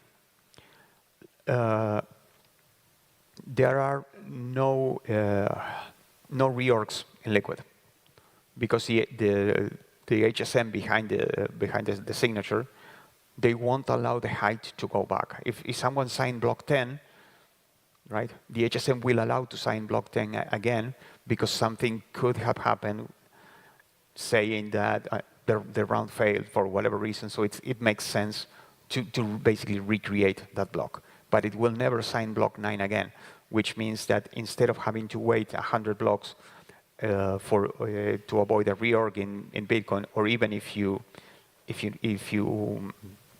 use the current parameters of 6 blocks, right? We are talking about 2 minutes versus an hour on average. Just as in Bitcoin, there are BIPs in Liquid. Actually, in Elements, which is the underlying technology, you have ellipses, and those ellipses basically define how change happens on Elements and then in Bitcoin. It's basically it's based on the same logic, but the way to apply that logic is a lot easier, because being a controlled set, right? It's 15 different companies that run the functions, but nothing gets added until everybody knows that they are going to support it. The ellipses are just a proposal. Once it's accepted, the voting is just to control the activation, not to decide if it gets activated or not. So where I'm trying to go with this, there are a lot of things with regard to the consensus in Bitcoin that are designed for the decentralization, designed for the optimizations that we need around a global coin, right? But it might not be the ideal situation when you're trying to optimize for different scenarios, right? If you're trying to optimize for payments, if you're trying to optimize for faster settlement, or if you're trying to optimize for confidentiality. The idea behind Liquid is that people who are okay with the trade-offs that we were mentioning, they can use Liquid in order to get a better feeling with regard to the managing Bitcoin. And this not only goes to Liquid as its own chain. It could be any private chain created with the same technology, right? As I said earlier, and Liquid is just one of the possible chains that can be created using Elements, but there are different private chains that have different optimizations. Let's say that instead of 1 minute block, they have 10-second blocks because they want 20-second finality, right? Or that they want to activate extra features like multi-asset fees or other features that are being prepared for the future of Elements that might not be maybe enabling Liquid. So the idea behind all of this is that different chains or different rules could be applied depending on what you're trying to optimize for. And that's all I had in mind. Any questions? Yes.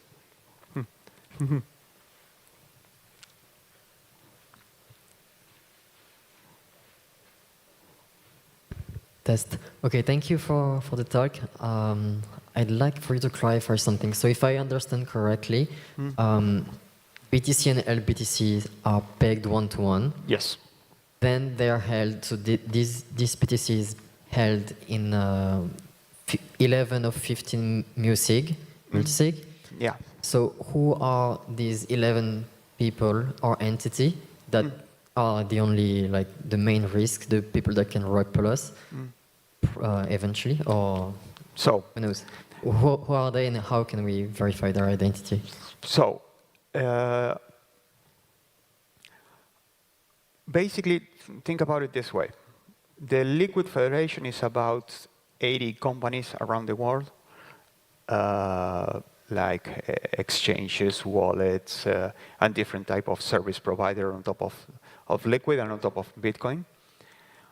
For security reasons, we don't publish the list of who was operating the functionaries. Basically, to maintain the security of the network. I understand that there are certain trust issues with regard to not knowing, but from the perspective of the security of the network, the fact that nobody knows is actually better. It's I'd love to be able to tell you, but from the perspective of protecting the network from government censorship and from attacks, it's better if the list is not known.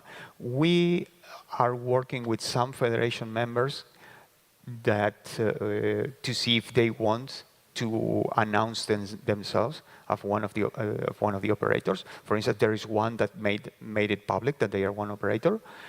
But from the perspective of the security, it's even if some of them do, it's still going to be like a limited set in order to avoid potential security problems of the network as a whole.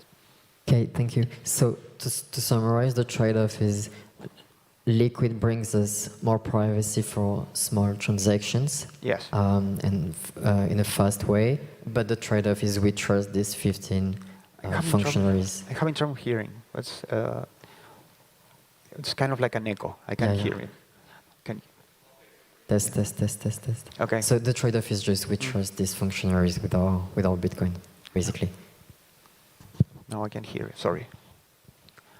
It's a bit of echo. I'm having trouble understanding. What? Can you repeat? Sorry. Is that clear like this? Yeah, let's try. Okay. Yeah. So I was just going to say, yeah, the trade-off is we have to trust these 15 people that we don't know the identity of, and that's it.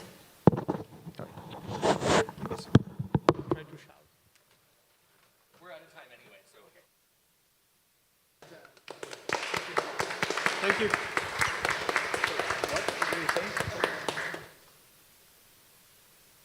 Thank you, Pablo.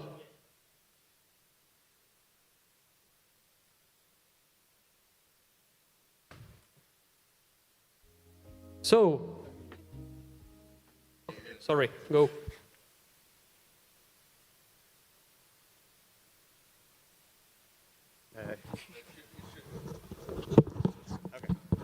So basically, yes, what he was asking about that I could understand from here is that the trade-off is it's better for privacy not knowing who they are, but the trade-off is that you actually don't know who's actually running it. The interpretation is if you look at the list of 80 or to 90, just pick 15 and assume that they are the functionaries, and that's it. Okay, thank you guys.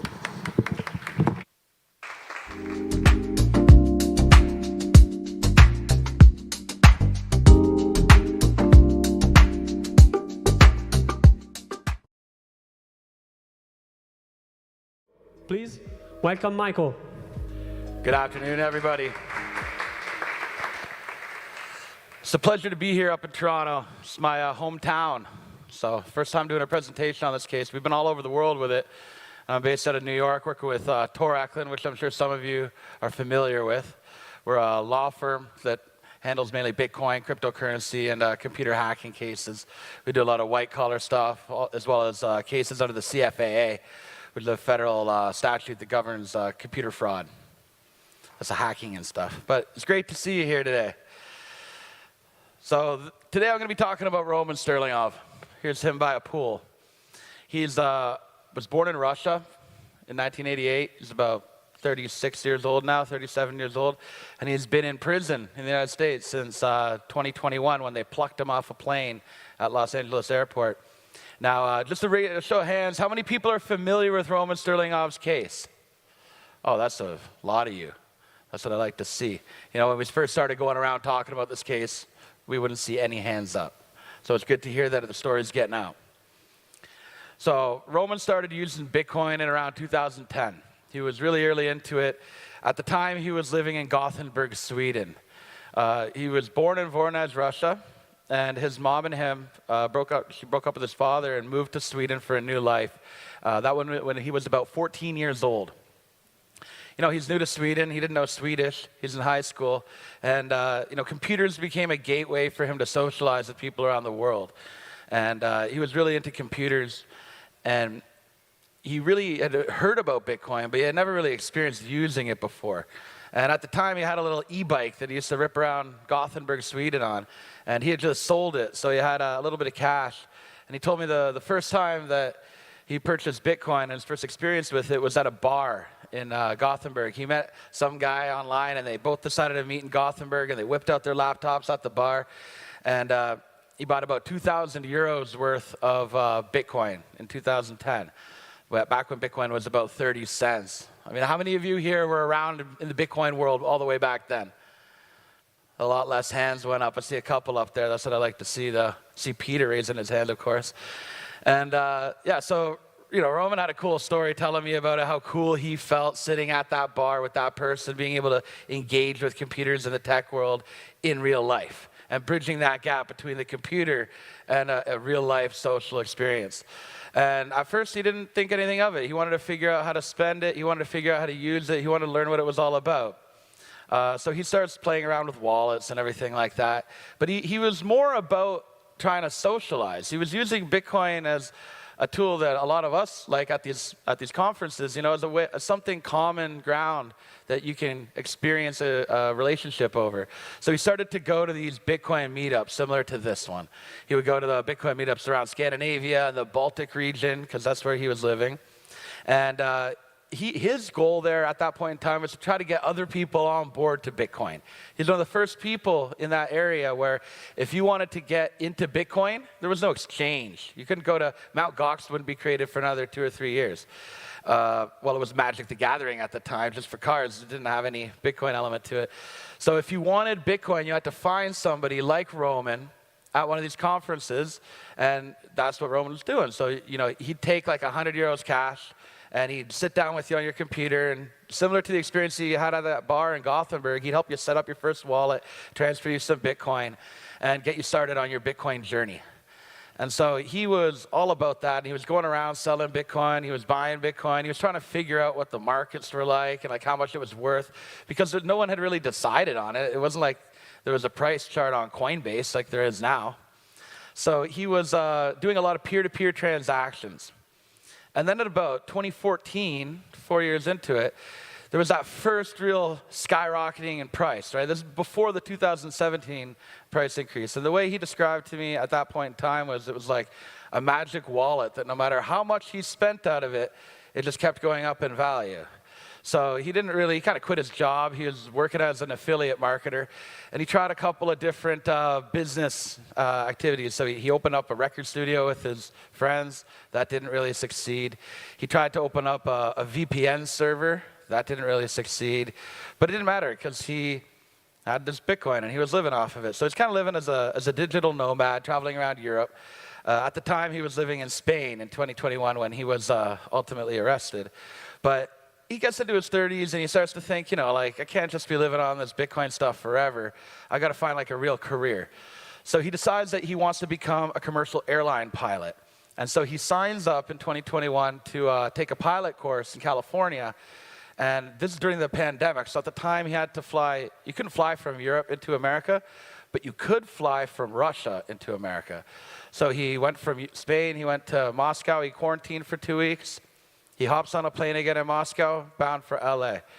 And when he landed at LAX, they stopped the plane, FBI agents come up and arrest him. And he had no idea what he was being arrested for. He had no clue. And the whole story of the arrest is something else as well, because he actually got arrested by Tigran Gambaryan, who was later, after his government career, working for Binance when he was arrested and put in jail in Nigeria. That was a whole other story, though.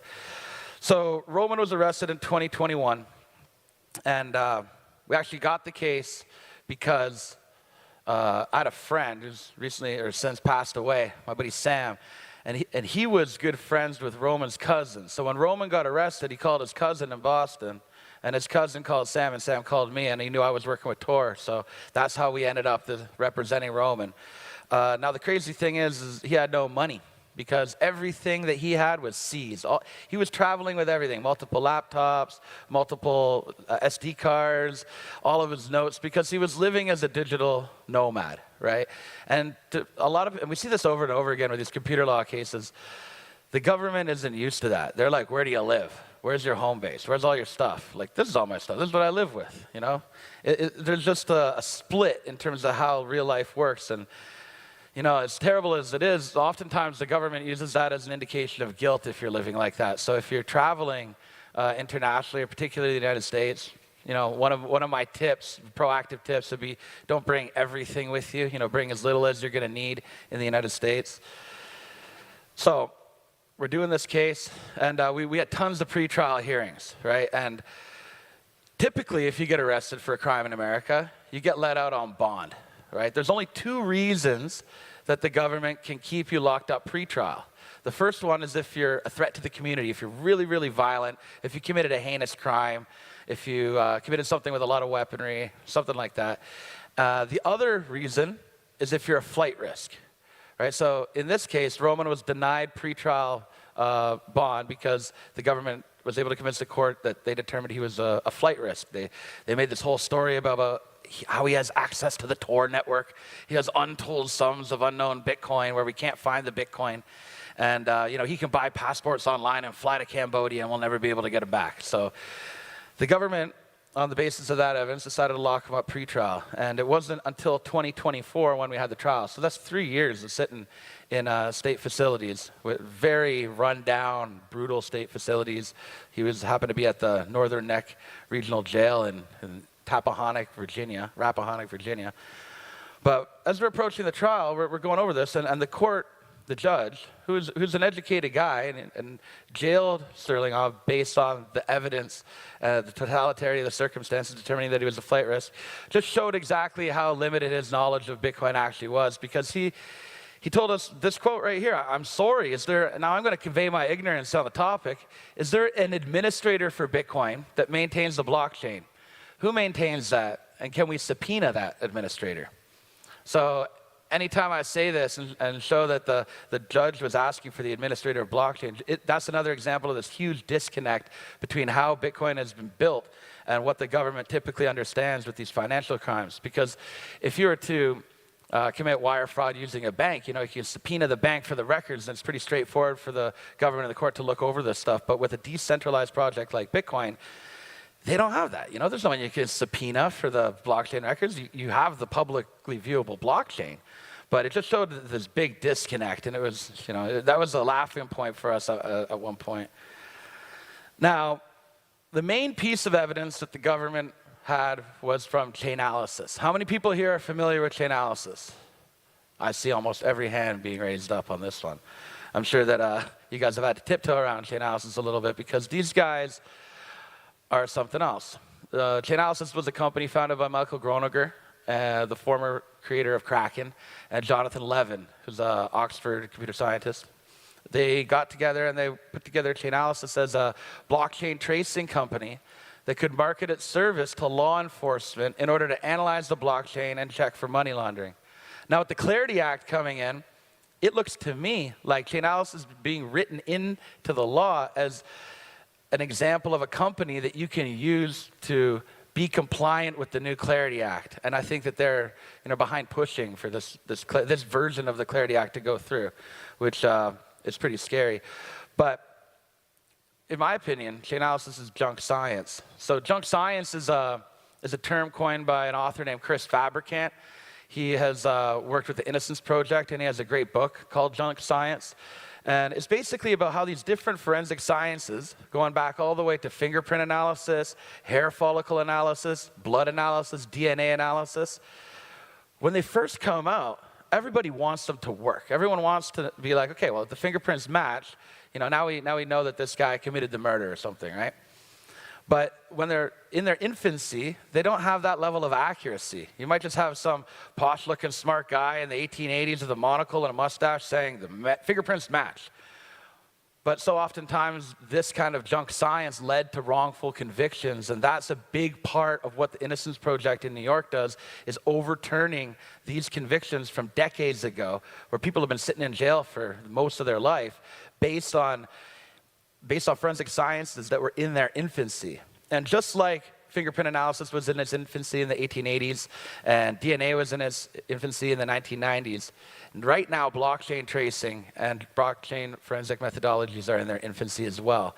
And just like those sciences led to wrongful convictions, chain analysis has led to Roman's wrongful conviction. And you can see here, this is the government's expert witness, Elizabeth Bisbee. She's the director of intelligence and investigations with chain analysis. And she was the individual that the government put on the stand as their expert witness. And you can see, Tor Eklund, my colleague, he was doing this part of the trial, and he asked, as you sit here today, can you point or direct me or cite any scientific paper, any kind of peer-reviewed paper, or any kind of independent analysis that discusses accuracy rate of chain analysis reactors' coin joint identification methodology? No. Chain analysis didn't meet a single one of the Daubert factors. So Daubert is a case that is law, is precedent in the New York federal court system. And this case says, okay, if you want to bring in an expert witness, we have to know that what they're going to say has a scientific basis, So was there a review of the accuracy? Do you know your false positive rate? Do you know your false negative rate? Is it widely accepted by the scientific community? Has your methodology been audited? And to every single one of these Daubert factors, the answer from Elizabeth Bisbee was no. She didn't meet a single one of the Daubert factors. Yet their testimony as an expert witness was allowed in at trial against Roman Sterlingov. The evidence, out of all the stuff that they had, that Roman had with him, all of his laptops, all of his notes, all of big sheets with all of his passports and logins, all of his actual Bitcoin addresses. He had the login information for whatever account it was. He had the private key information. And none of it linked to Bitcoin fog. Absolutely none of it. Yet they continued with this prosecution based completely on speculative evidence. There were no eyewitnesses they brought in to testify. Oh, I saw Roman with the administrator panel in. They didn't have that. There were no victims that they identified of people who had been victim of Bitcoin fog. They didn't bring anybody in as victims. They didn't have any of the Bitcoin fog private keys. They didn't have the servers. They didn't have the logs. They didn't have any chats within the administration group. They had no direct evidence whatsoever linking Roman to Bitcoin fog. And everything that they did have was completely consistent with his innocence. And at one point in pretrial hearings, we're trying to tell, in pretrial negotiations, the lawyers on the government get together with the lawyers in defense, and we're talking this through. And the lawyers in the government were like, okay, you got to prove that Roman didn't do it. And we're like, that's not how the burden of proof is supposed to work. You're supposed to prove that he did it, because you're the one who wants to lock this guy in a cage for 20 years. So this here is a key piece of evidence that was produced by Chainalysis and brought in as evidence against Roman. So at the top left corner, you have a purchase of 89 euros, a transfer in of 89 euros into Bitcoin. And that was done using Roman's actual email address, right? The first transaction from the wallet that he had bought, I think it was on Mt. Gox, maybe he bought this, but it was linked to his real email address, and we don't dispute that first blue box in the top left corner was him. But immediately after that, you see it going out. And at no other point, any of these Bitcoin addresses, ARM Exchange, the other two Mt. Gox accounts on the left, nothing else other than that top left is linked to Roman with direct evidence. Yet the government said all of it belongs to Roman. And the scary part here is the theory of downstream liability that the government successfully introduced at trial. So, imagine that you have a $10 bill, and you go to the coffee shop, buy a coffee. That guy gives it in exchange to somebody else. It transfers hands a couple more times, and then somebody gets that $10 bill and buys drugs with it.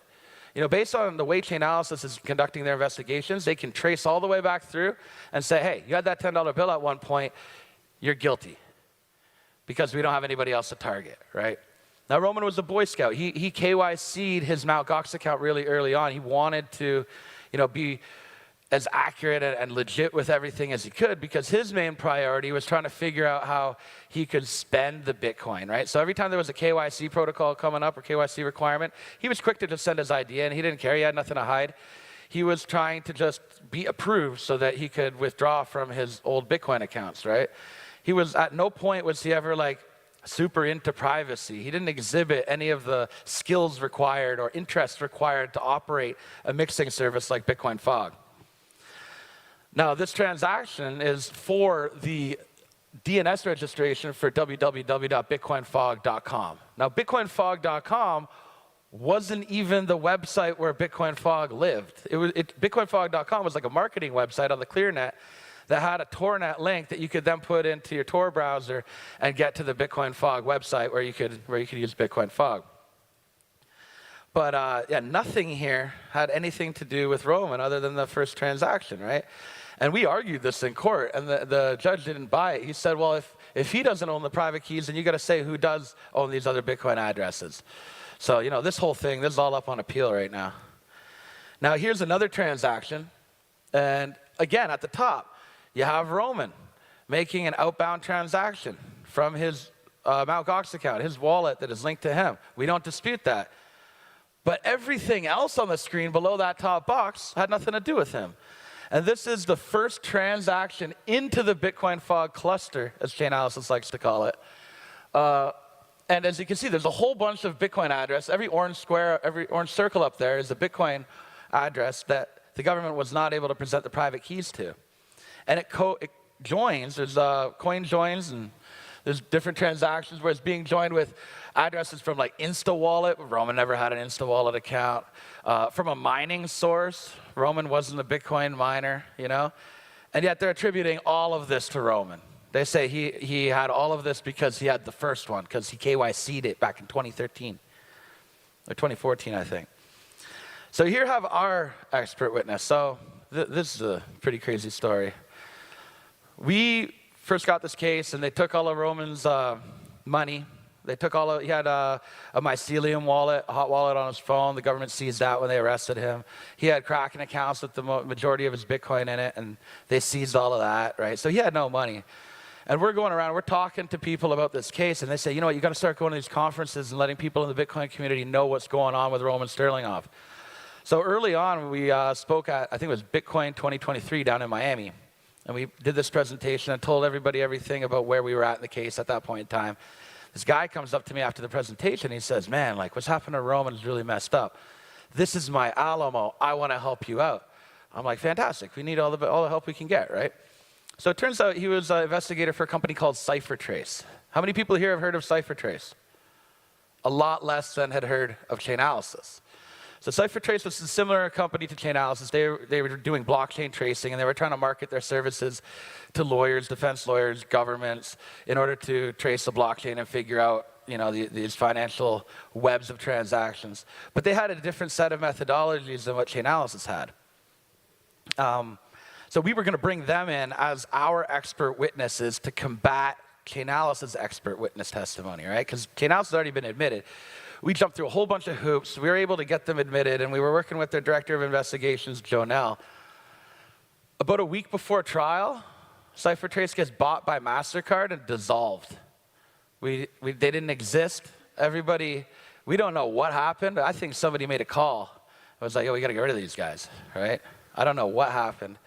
But MasterCard bought CipherTrace, dissolved CipherTrace, and all the investigators we were working with, including Jonelle.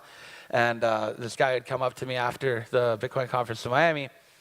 They all lawyered up, and they had NDAs. They weren't allowed to talk to us anymore. So we entered the trial with no tracing expert. And the court made it pretty much impossible for us to bring in any other tracing expert. We did attempt to bring in some other people at the last minute. We tried to bring Brian Bishop in, who's a Bitcoin Core developer, very well known and respected in the Bitcoin community. And he was rejected because he has the hobby of biohacking, and the court didn't believe that was legit, right? And the second one is even more interesting because we were pressing Chainalysis the whole time. We want to see your source code.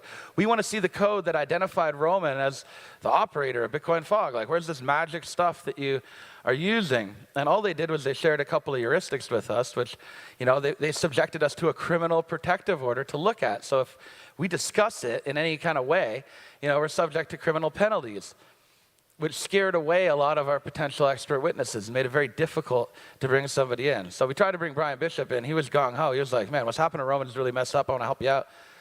Yeah, judge says, no, we can't let him as an expert witness. He's a biohacker. What is this nonsense? And then the second one was Laurent Salat, who has another blockchain tracing firm called OXT. And he was out of France. But because there was a criminal protective order governing the conduct of our expert witnesses in the years after the trial, the judge wouldn't let him be an expert witness because he's French. And for the French don't extradite their own citizens. So he was concerned that, hey, we're not going to be able to lock your expert witness up in prison, so he can't testify. So it was just really crazy, this whole battle with these expert witnesses and trying to challenge the Daubert legitimacy of Chainalysis tracing. And at every step along this trial, the government just slid and favored the government. Like, they barely had to do any arguments at all to introduce what they wanted to introduce, whereas on the defense, we just shut down the whole time.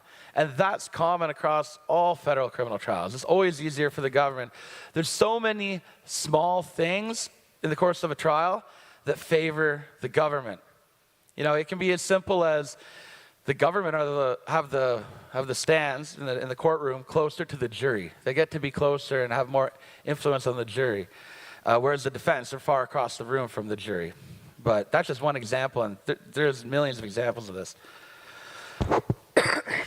But, you know, even then, they don't even play by the rules. So they had this IRS investigator who we caught red-handed introducing false evidence. And this was just plain terrible. So we hadn't noticed it in the original discovery, or maybe we had been looking at other stuff because they disclosed, like, hundreds of terabytes and stuff to us, tens of terabytes and stuff to us. But they introduced this one image, right? And how many of you can read that image? Nobody, even less than people who knew CipherTrace. But do you guys know what it looks like? Are you familiar with those text box? Oh, yeah, a couple people. So this is like a text box. I think it's from a Tinder chat. This is what a chat in Tinder looked like back in the day.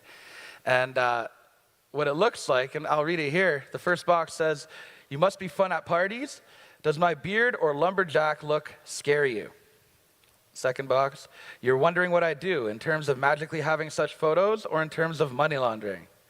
And the third one, "Don't ever ask me about my ego. I would be forced to declare that my IQ is above room temperature.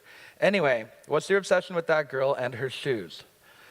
Now, they introduced this text box as evidence of Roman Sterlingov money laundering.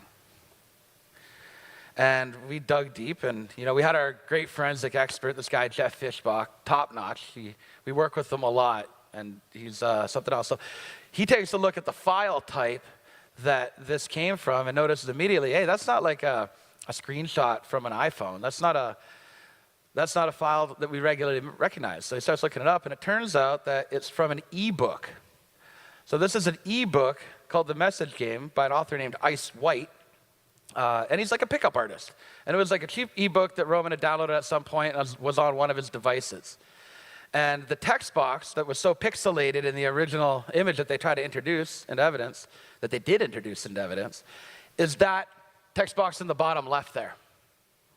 That's what they took and put in evidence and attributed those statements in those blue text messages to Roman and introduced it as evidence of him money laundering. And it was allowed by the court originally.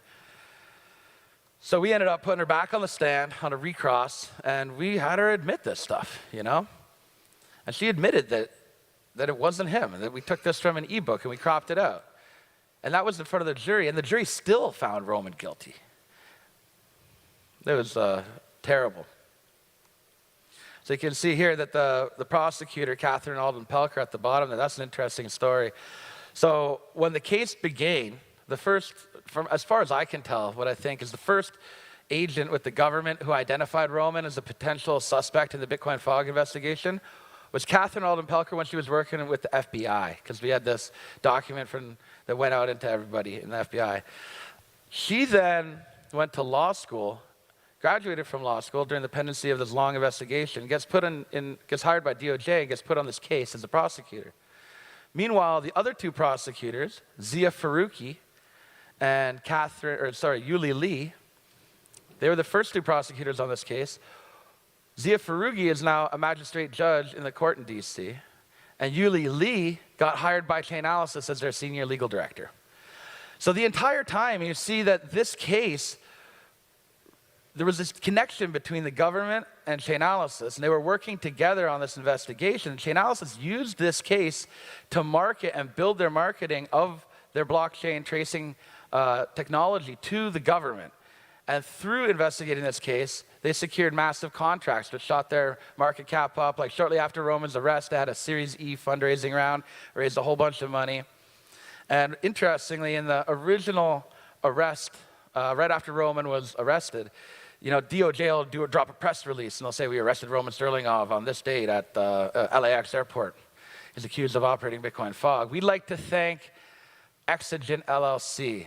And we're like, Exigent LLC, what's that? We didn't see that anywhere in the discovery.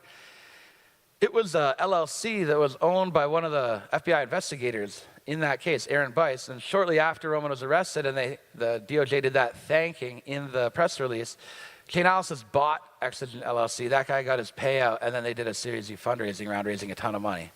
So there's no justice here. Everything in this case is about building Chainalysis up as the government, a legitimate blockchain tracing organization that can be used in cases like criminal cases like Roman's. So again, here there was no evidence that Roman ever operated Bitcoin fog. They had no logs, no servers, no eyewitnesses, no communications. And when you add up all the money, it just doesn't add up. Like, they basically said Roman had like $400 million or something like that. Like, it had gone through, and those are the service fees coming from Bitcoin fog. Or he had the service fees from about $400 million, which would be a substantial amount of money. He didn't have that. Everything they see is... Now, he did use Bitcoin fog as a user, right? So best I can tell, he was going around to these conferences and he was doing these peer-to-peer transactions with people. I think somebody targeted him as a clean source of funds in those traces that I showed earlier. I think somebody who was concerned and understood how privacy worked on the blockchain and understood that in the future this is going to be a big deal, and the person who actually set up Bitcoin fog, or the team that did, that they saw Roman as a clean source of funds, and they used, the 100 euros he sent them from helping set up their account at a Bitcoin conference, and they used that to set up the DNS registration, right?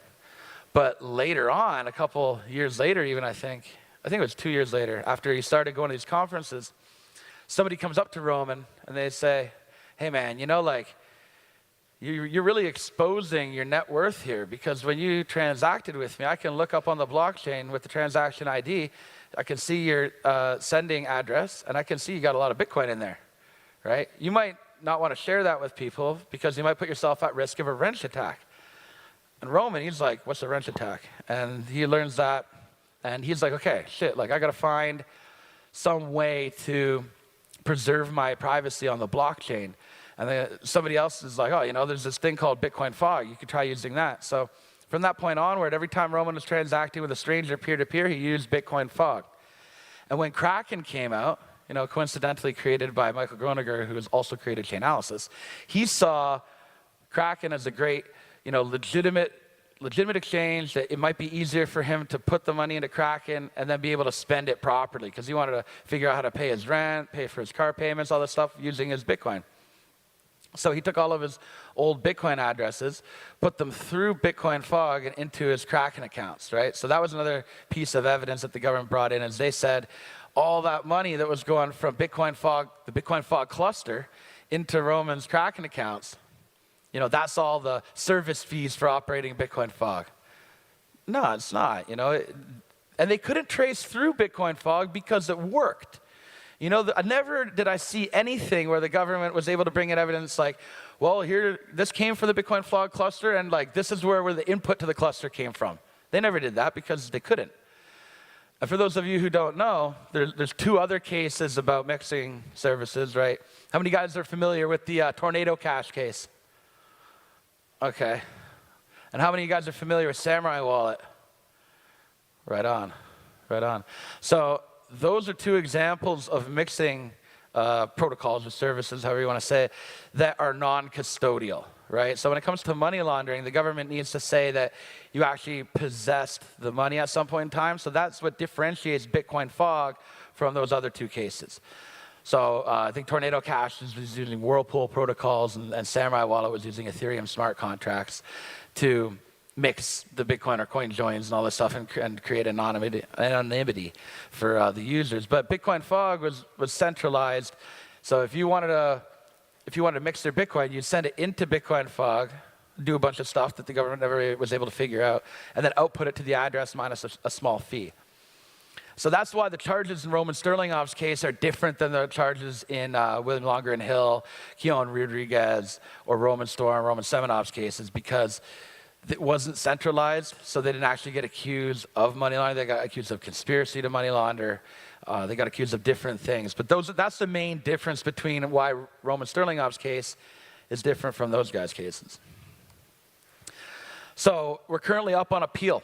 And the appeal, I think we have a lot of big constitutional issues in this case. You know, I've already talked to you guys about the Daubert issues and that Chainalysis' expert testimony should not have been allowed in. It didn't meet a single one of the Daubert factors. Did this case just wipe out the government or anybody's role? Like, do they not have to follow Daubert anymore after this case? Do you not have to bring in an expert witness that can testify to the false positive rate, false negative rate, scientific validation, peer review? Is that just getting thrown out the window in federal criminal justice after this case? So we're challenging Daubert. That's a big part of our appeal. Another big portion of it is venue. So how many of you are familiar with venue in the Constitution? Like none. All right. So the framers of the Constitution, back in when they're setting up America, were really concerned with venue because they were, you know, pissed off with the English and all their behaviors in New York and Philadelphia. So they were protesting, and the British would kidnap them, take them on a boat, send them to London, and they'd be tried in London. And the revolutionaries thought that was really unfair. So the concept of venue is a core constitutional concept in the United States. And it's so important that it's mentioned in the Constitution twice, right? Which most things it's a pretty smooth document. Most things are just mentioned once, but venue's twice. And what it basically is that you have to be tried in the jurisdiction that the crime occurred and in front of your peers, right? So you can't be kidnapped and taken to a different jurisdiction and put on trial over there. Yet that's exactly what they did with Roman, because he never stepped foot in D.C. before he was dragged there to face his trial. He had never been to D.C. The entire time while all this stuff was going on, he was living in Sweden and traveling around other parts of Europe. He did come to America in 2017 to go on a cruise with his girlfriend at the time and his mom in Miami. He was in Miami for a couple weeks, and they had him under investigation. They pen-trapped his internet traffic, and they found nothing of him operating Bitcoin Fog for those weeks. Like, how would Bitcoin Fog be working if he's the administrator? They didn't find anything, you know? So venue is a really big issue in this case, and the government's justification for venue that was accepted by the court was that the IRS investigator who was investigating how Bitcoin Fog worked was sitting in D.C. when he transacted with the website Bitcoin Fog, and therefore Bitcoin Fog was available in D.C., and because Roman's the operator of Bitcoin Fog, according to the government, you know, that should satisfy venue against Roman in D.C., but they weren't able to prove that he was ever in D.C., that any conduct of his was ever in D.C. Everything in this case, you have to make a huge leap to justify what the government is trying to say, right? And even then, the IRS agent mixed it up a couple times. So the first time, he just transacted with Bitcoin Fog, and then he goes to his bosses, and they're like, that's not going to meet venue. So the second time that he does it, he types to the Bitcoin Fog help desk, like, hey, I just sold a bunch of Molly. Is Bitcoin Fog a good place to launder my drug proceeds? And he receives no response from the Bitcoin Fog help desk. Then he takes some Bitcoin, runs it through Bitcoin Fog, and that's the entire basis for venue. So that's a big issue that we're challenging on appeal because it would impact how the government is able to conduct sting operations going forward, depending on how this plays out. Right? If we went on venue, then it's going to be much more difficult for the government to do internet-based sting on, for criminal activity online. So that's a really big issue, and that's a tough one. Another one was the statute of limitations, because the statute of limitations on all this stuff is only 5 years. Right? If you conduct money laundering, and 5 years goes by, then they don't catch you, you're scot-free, right? They can't prosecute something that's outside the statute of limitations. Something like murder, the statute of limitations doesn't end. They can open up a cold case file and go get you, right? But for this, it's 5 years, and everything that they're talking about, and Roman's addresses, everything dates back to 2011, right? That's way outside the statute of limitations. Now, what they're saying, the government is saying, is that there were drug marketplaces, Alphabet, Silk Road, that continued operation into the 5-year statute of limitations, which would have been 2016 since he was arrested in 2021.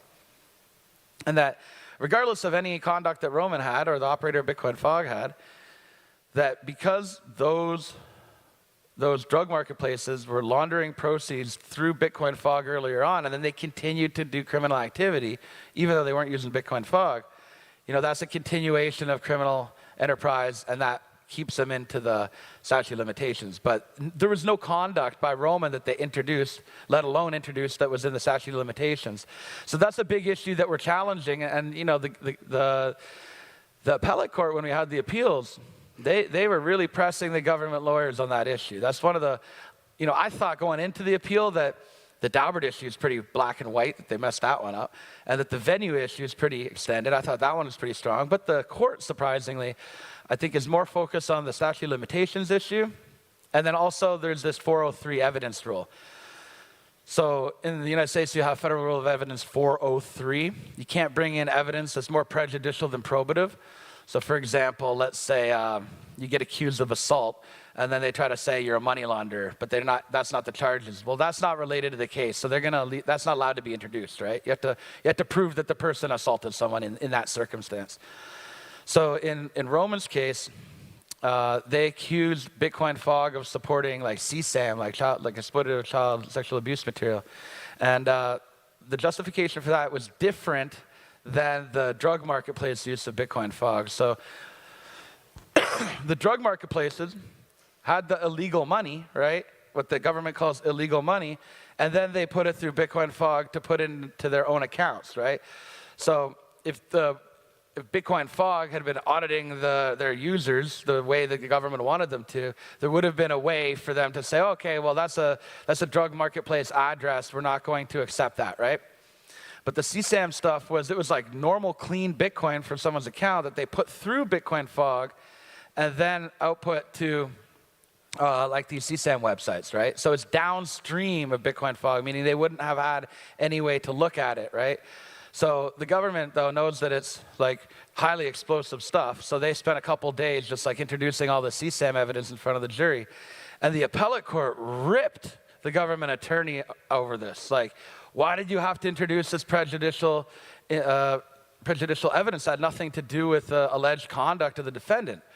Right? And the government was pressed by the court. So surprisingly to me, that is the 403 evidence and the statute of limitations seem to be, if we win on appeal, what they're going to hang their hat on to get the conviction overturned. But we're currently waiting. We're in a holding pattern right now because we filed our brief. You can see at the top there in September of last year.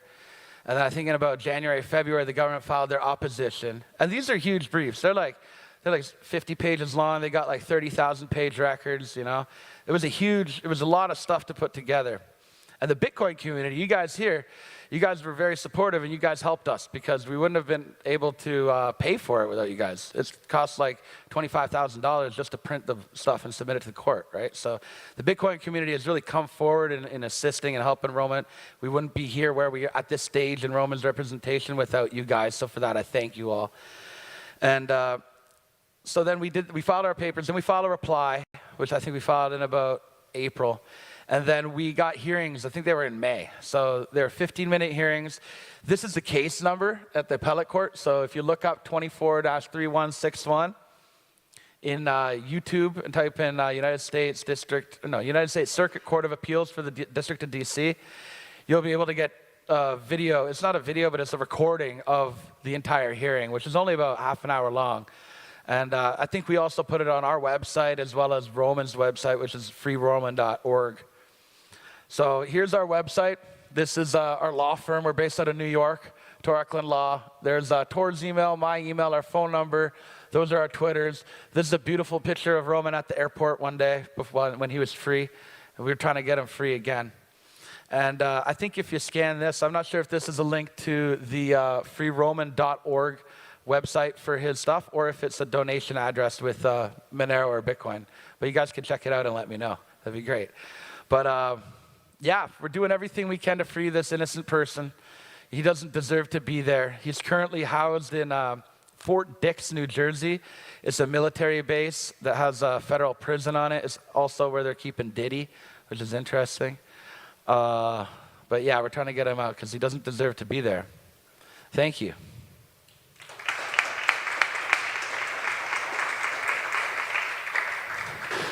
Do we have any question?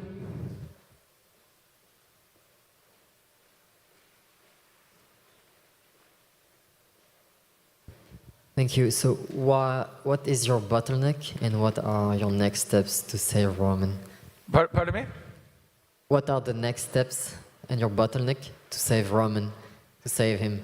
Yeah, so we're waiting to hear back from the appellate court. We've done our arguments. We were granted oral arguments, so they don't always have to grant oral arguments. But the reason they did is because the government or the court recognized that there's some really substantial constitutional issues in this case, and that's why they even granted oral arguments in the first place. You know, most appeals just get rejected outright by the court. I think like 80% of the appeals, something like that. And then like another 10 get like granted outright, like, okay, that's fucked up what happened to him. We're gonna let him out of prison. Another 10 go to oral arguments. Now, the appellate court is yet to get back to us. We're waiting. They're going through the record. They're going, oh shit. They're going through our record. They're going through our paperwork and everything. And now we're waiting to hear back on what the verdict will be on our arguments after oral arguments. That can take anywhere between 6 to 12 months. So we expect to hear back sometime in maybe like September to December. If our arguments are rejected and they dismiss our appeal, we're going to appeal it to the next level, which is an en banc appeal. So the appeal that first you have the trial court with 1 judge and 12 jurors, get convicted, you go to the Court of Appeals, which is a panel of 3 judges from the bench. So the appellate bench in DC, they select randomly 3 jurors. And then we can appeal again en banc, and that's the entire panel of judges to hear the arguments again. And if you get rejected again, you can appeal to the Supreme Court. And because this deals with issues that are constitutional, you know, this is something that the Supreme Court might choose to hear, especially with relation to the venue and Daubert issues. So, you know, this is still like a multi-year battle if he doesn't get let out on appeal. Alternatively, we're also working with Trump to try to get him a pardon. You know, everyone knows that Trump has been pardoning people left, right, and center. So down in the States, especially the libertarian movement down in the States, they're gung-ho. We've worked with Lynn Ulbricht, you know, Ross Ulbricht's mom, as well as Angela McArdle, who's in the Libertarian Party, and some other people there. And our strategy with the Libertarian Party is to, hey, we got to free the prisoners of the war on crypto. And it's not just Roman. You know, we want to free Roman Storm, Keon Rodriguez, William Longer and Hill, Ian Freeman, Roger Ver. None of these people deserve to be locked up in prison or subjected to the intense government scrutiny that they're suffering through right now. And we're trying to push for that at a political level as well. So while Tor and I are handling, the other lawyers we're working with are handling the appeal process, we have other people on this team we've built who are pursuing political solutions to this as well. So we're doing everything we can to get these guys out of prison. Hey, thank you for the talk. I have 2 questions for you. First, if Roman's conviction is upheld, what kind of precedent would this set? That's a good question. So, you know, a couple of weeks ago, and I think a couple of days ago too, Chainalysis dropped another blog post on their website about how their blockchain tracing software is the best in the world. And if you're a law enforcement agency trying to uncover bad actors, you should be hiring us. our stuff is allowed in federal court and meets Daubert scrutiny. So now Chainalysis, which we've never seen any proof that it works, is expanding out all over the world and being sold to other law enforcement agencies for this kind of stuff.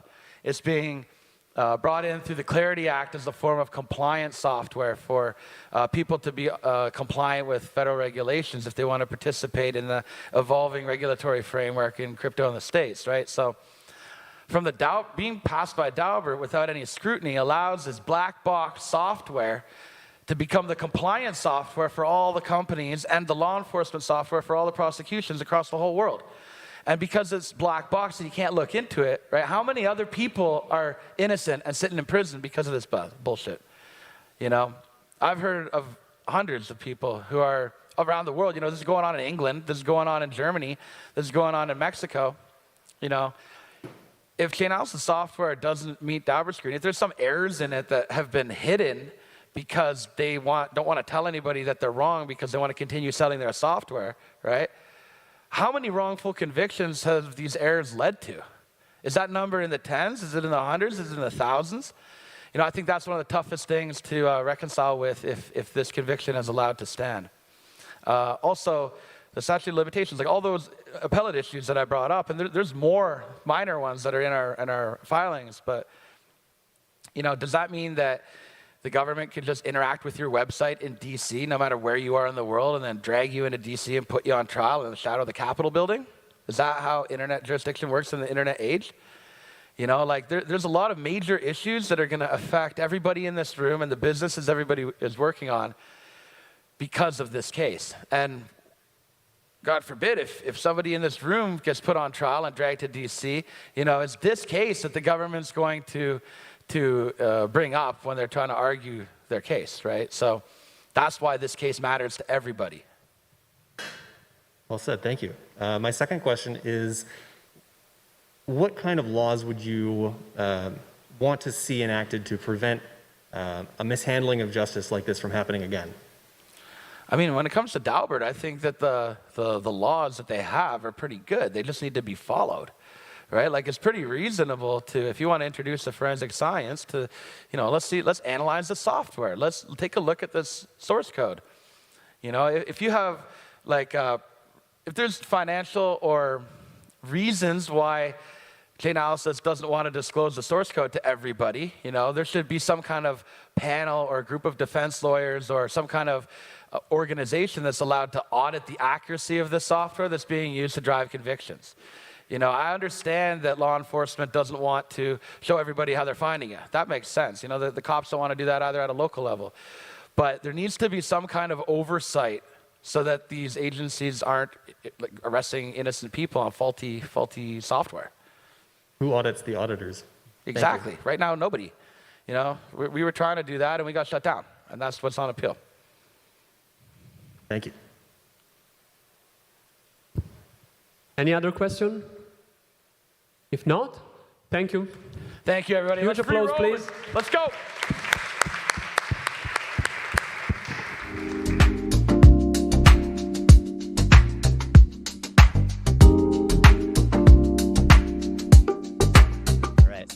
I'm Connor Ahern. I'm a Bitcoin Policy Institute REU intern. I'm researching the core versus knots debate, and it's been a lot of fun, quite the experience, and it's been a good challenge to try to translate such a contentious and challenging topic into something that's academic and research-based. So, yeah, been fun. So here at the conference, can you tell me about some of the people that you met from Core and Knots and how have those conversations gone? Oh, it's been awesome. I had the opportunity to talk to, online so far, Matthew Cratter, Chris Guida, Pete Rizzo, Shinobi, and you. And all those conversations were just extremely helpful for framing the topic and getting a general idea of the philosophy, the technicals, and everything in between. And I cannot wait for this conference where Chris Guida is speaking tomorrow and Matthew Bug is speaking tomorrow, where I'll finally be able to meet him in real life, be able to say hi and be able to say thank you again for sharing all the information that you did with me, because his take on it was key, honestly, to fully understanding the Knot side and BIP 110 side. Because after I talked to Shinobi, I almost completely flipped, just completely core, and I almost worried that like, am I gonna be able to find like good enough rebuttals on Knott's side to even like pose up to this? Because like we said, like you can't stop spam. Like it's information theory. You are excited to meet Chris Guida tomorrow because. Yes, he was a huge help for contributing to the Knot side. After my first talk with Shinobi, he was the first guy I talked to who was really technical and really knew his stuff. So he blew out all of my like pro Knots arguments out of the water. Because what I did was I pretty much cross-examined. So I came in to this Knots argument with Chris Guida with Shinobi's arguments, and I went into the Shinobi's argument previously before that with a very loaded Knots view, and was like trying to challenge and like get to the bottom of like what was actually going on in a space, and like get like answers to the critical questions that sometimes when we see the discourse, especially online, those questions just don't get answered, like ever. So it was frustrating to research before those interviews, and those interviews with Chris, with Shinobi, with Matthew Cratter, with you, with Pete Rizzo, all contributed so much in just getting down to the bottom of it, because there's so much noise on X, so much noise. So now you're back to signaling for BIP 110. Yes, I have. So here's how it started. I went into this signaling for BIP 110, and I didn't even want to reveal that during my research, because I didn't want it to seem like I was biased, because I really did go in wanting to learn like truly what was going on, what I wanted to Bitcoin to be, et cetera, et cetera. So I got all information, and when I talked to Shinobi, I almost completely flipped to Core's side, and I was like, okay, this is just some sort of like FUD wave and just BS, and like. But Chris kind of centered me again, and now I'm at this middle point where I haven't changed my position yet, because I refuse to do that until the end of my research. But I definitely am more neutral now than I was going into this, even after talking to Chris. And like, even though he did frame the argument amazingly, I still am just aware now of like the information theory and like how you can't stop spam, and how BIP 110 doesn't stop as much spam as I initially thought it did, and that you'll see online that people say all the time, BIP 110 is going to rug the spammers. It's not going to rug the spammers, unfortunately, but there is merit to the argument, and it's definitely more of a philosophical one, where we go into talking about how like this signaling period and this toxic culture that BIP 110 wants to reinforce, that these toxic Bitcoin maximalists, as we call ourselves, there is a certain logic there where with these large companies that are doing all this non-monetary data, where there's investors involved, there's business involved, there's profit margins involved. So when you tell these people that, yeah, the foundation that you're gonna be building on, by the way, is really shaky, and we keep forking and doing all this other stuff that makes your development process like obsolete every year, they're probably not going to be doing the systemic kind of arbitrary data that we have been seeing now. That was one of Chris's major points that I thought was very valuable, and helped center the argument into more of a philosophical debate on what culture and identity is right for Bitcoin, rather than just comparing graphs and technicals and being like, hey, by the way, you can't stop spam no matter what you do, so why even try? I thought that like leveled the playing field a bit, because before that, Shinobi just blew it all out of the water. There's nothing I can do in terms of like just like trying to be like, but what, you can't stop spam? That's all I knew. That's all I knew going into this. So that's why I was signaling for BIP 110. Now I'm signaling for BIP 110 because of a different reason. But the only reason why I haven't changed my node yet is because I'm waiting till the end of the research to talk to everyone, be able to fully capture everything, and then I'll make my final decision. Thank you, Connor. Perfect. Yeah, thank you. Wait, and one last thing. Tell me about what is your paper and when's it coming out from the PPI? Yes, so my paper is actually, funny enough, right here, and we can leak some of the development process here with some comments that Margot is saying this is vague, so that'll be changed. And Margot is your supervisor? Yeah, she's my mentor at BPI. She's been an amazing help. According to her, my executive summary is a little long, which it definitely is. I'm definitely guilty of that. But this is essentially what I'm going to be researching, or what I have been researching, and how I'm framing it. I'm going about it on three fronts: the node, technical, the state, regulatory, and the economic price of Bitcoin, and how the core versus Knots debate is affecting all three at once. Because we've come into an inflection point now in Bitcoin's history where we're watching this huge gap in node policy. We're watching this huge gap in state policy now, with Clarity Act being like a 50-50 shot of even passing this year. And obviously in price, this inflection point of Is this a shallow bear market that we're seeing, or are we about to tank to 30K? No one knows, and we're seeing a coin toss right now on 3 different fronts. And I just think it's so interesting to see how this core versus not stuff could be affecting all 3, either in big or small ways. I guess we'll find that out in the paper, right? But this paper is essentially done, and this is pretty much a final draft. And I think now just going to be tweaking, shortening the executive summary a little bit, and from there, it's going to be hopefully it'll be published within the next month or so. Great work, Connor. Yeah, thank you.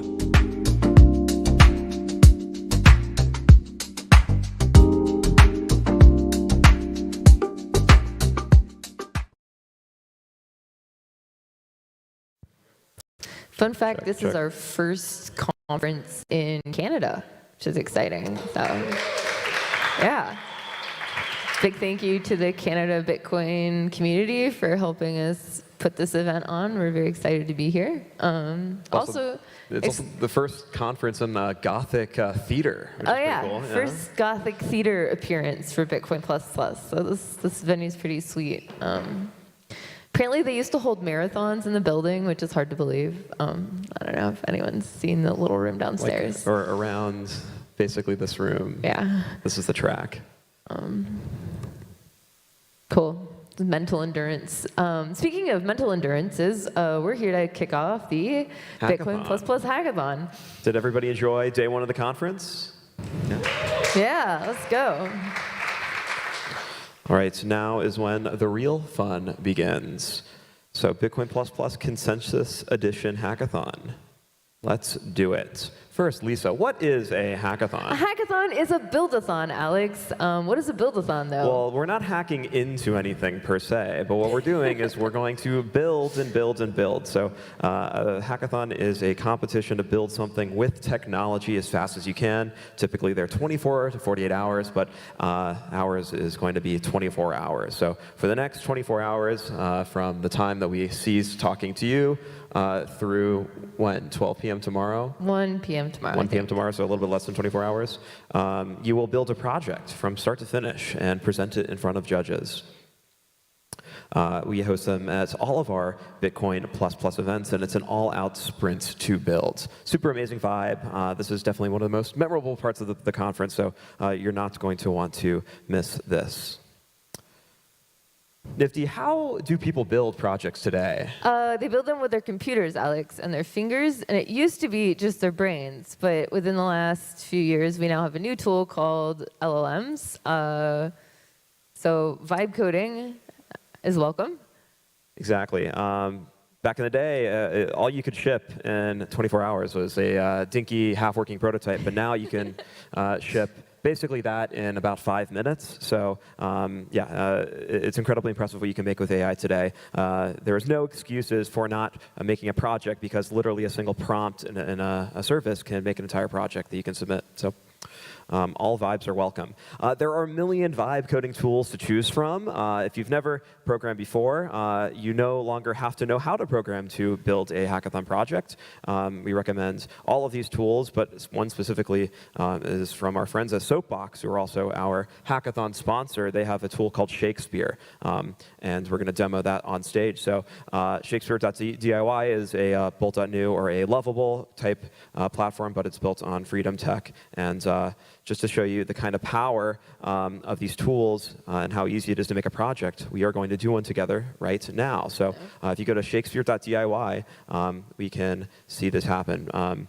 We have a sample little dinky project that is queued up for us. So because we're in love with free and open source software, we have this idea. So I want to build a fun and online experience that helps users turn their proprietary software into open source software. Users will upload a proprietary looking code snippet to a web app, choose an open source license, hit a big Fossify button, and then the app will animate the code breaking out of a lockbox and stamp it with the selected license, thus giving the user confidence that their software is now free and open source. So anyhow, this is an example of a project. Do you want to do it? Here. Do we have the prompt? We're going to copy the prompt. Yeah. Want 2 hands. So anywho, this is Shakespeare.diy. All you need to do is describe your project in plain English, and by the end of this presentation, we will have a completely working prototype of our app. So again, there are no excuses. Even if it's like 5 minutes before the presentation, you can just throw a prompt in here, and you can have a working app. So everybody participates in the hackathon.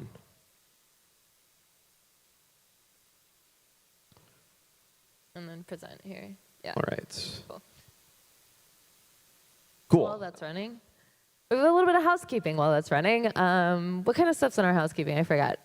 Yes. So how do you participate? How do you sign up to be a registered member of the hackathon?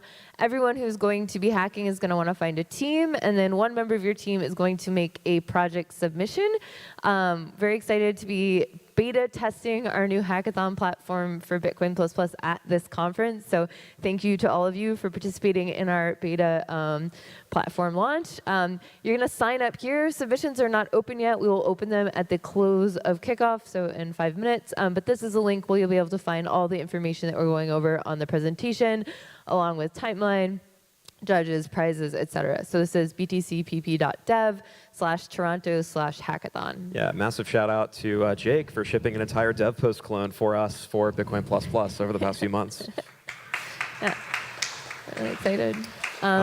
Great. So in order to participate, you must have your submission in by around noon, so an hour before Expo tomorrow. So you've got a couple hours. This is the deadline. You cannot submit after this time, and you do not want to be late. There is no penalty for submitting early, and there is no obligation to have your project done before submitting. So the recommendation is, as soon as you have your team together and you kind of know the project name, go ahead and get your submission in. We are not going to be judging the submissions to this website. This is basically reserving your slot for the expo. And then after the fact, you can update it for posterity's purposes, but for the competition, it's just very important that you get the submission in early. So again, we recommend as soon as you get your team together, you want to get your submission in on the hackathon site. One important note about the platform is that you must use the same email as your Bitcoin++ ticket in order to submit your submission. That's how we know that you are part of the conference. So yes, all of your privacy-preserving people that used burner email, go ahead and find the email that you use to make sure that it matches so that it's all consistent. Thank you. Or join a team with someone who knows what their email was. So there's multiple ways to solve this. Also, for updates during the conference, so we will be posting who is moving on from the expo to finals. You're going to want to join the Telegram group. This was also sent to you in your ticket email. Yeah, so that's the QR code. And if you aren't able to join this, find us after and we can get you into the Telegram group so you can get all the updates and know what's happening during the hackathon. Again, you will not know if you made it into finals or not if you're not in the Telegram. This is the only place we're going to be posting it. So it's very, very important that you're in this. We might also publish it on the website, right? It might also be published on the website. That's a good point. But this is the only place that will deliver notifications for you. Yes. All right. This is What's up for grabs? Yeah, let's talk about some prizes and challenges. For the sponsored challenges, if you see your prize that you're putting up, feel free to come up on stage over here and present it. But we'll be going through all of our prizes now. So, Lisa. Yeah, so we have a total of 17 million Satoshis up for grabs in cash and in kind. 6.5 million in sats itself, and then I think 10.5 million in in-kind prizes. So first up, overall, so this is for everyone who submits a project. You'll be automatically entered to win one of the best overall prizes. There's a first, second, and third, if we can roll through them. First is 2.5 million Satoshis. Oh, I don't think the numbers on this are correct. This is correct, but first prize is 2.5 million Satoshis, and you'll get tickets to future Bitcoin++ conferences. Second, I think, is 1.75, so it's a little bit bigger than this. The right numbers are on the website. And then, I think so, yeah. Yeah. I think I did math. And then the last one is only 0.75 Satoshis, million Satoshis. So there's a little more of a curve there. Cool.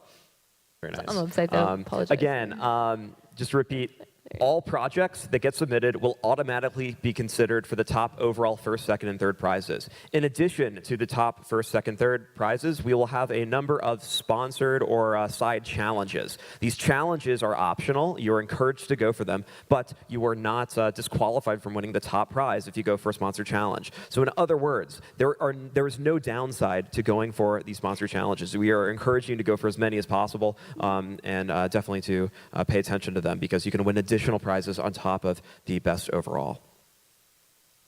Now, bonus challenges. First, best project built with Soapbox Technologies, Soapbox, our hackathon sponsor. They have a number of different tools, such as tools involving Noster, as well as Shakespeare. So if you build a project with Shakespeare or anything with Soapbox, you will be eligible to win this prize. So thank you again, Soapbox, for supporting all of our hackathons. Best use of BDK, Thunder Biscuit. Would you like to join us?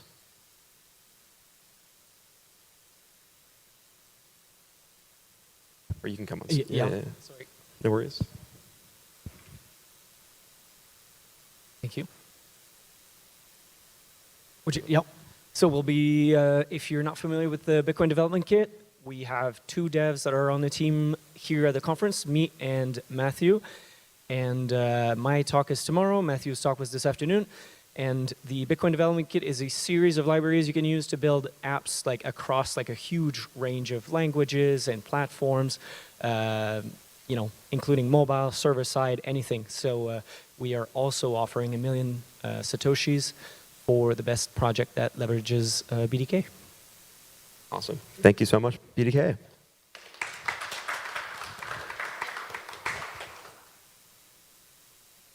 Up next, Blockstream.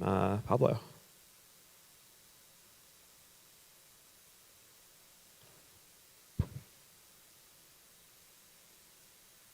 Hey, so my presentation was here on stage was supposed to end earlier today, but I've been basically bullied into participating here. And in turn, I had to bully the marketing team to allow us to give away some trade prizes if you end up doing some things related to simplicity. So if you are interested in simplicity, talk to me. I'll be downstairs for a bit, and we can discuss some of the potential things that could be done using simplicity to earn one of the side challenges. Amazing. Thank you, Pablo. Thank you, Pablo. Careful.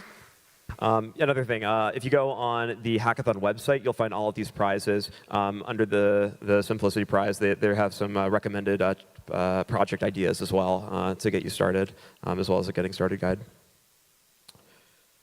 Up next, Lighting Labs.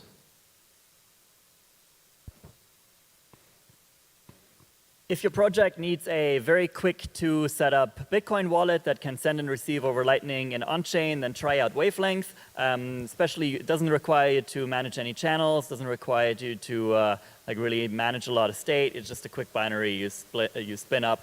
Also works in the browser, so give that a try, especially if you want to give an agent a Bitcoin wallet, or if the Bitcoin wallet is just like something that's easily meant to plug into whatever you're building. Try it out, and you get to win. You'll be featured in the quarterly community call, which is coming up soon, so you'll be able to get a chance to show off what you built there.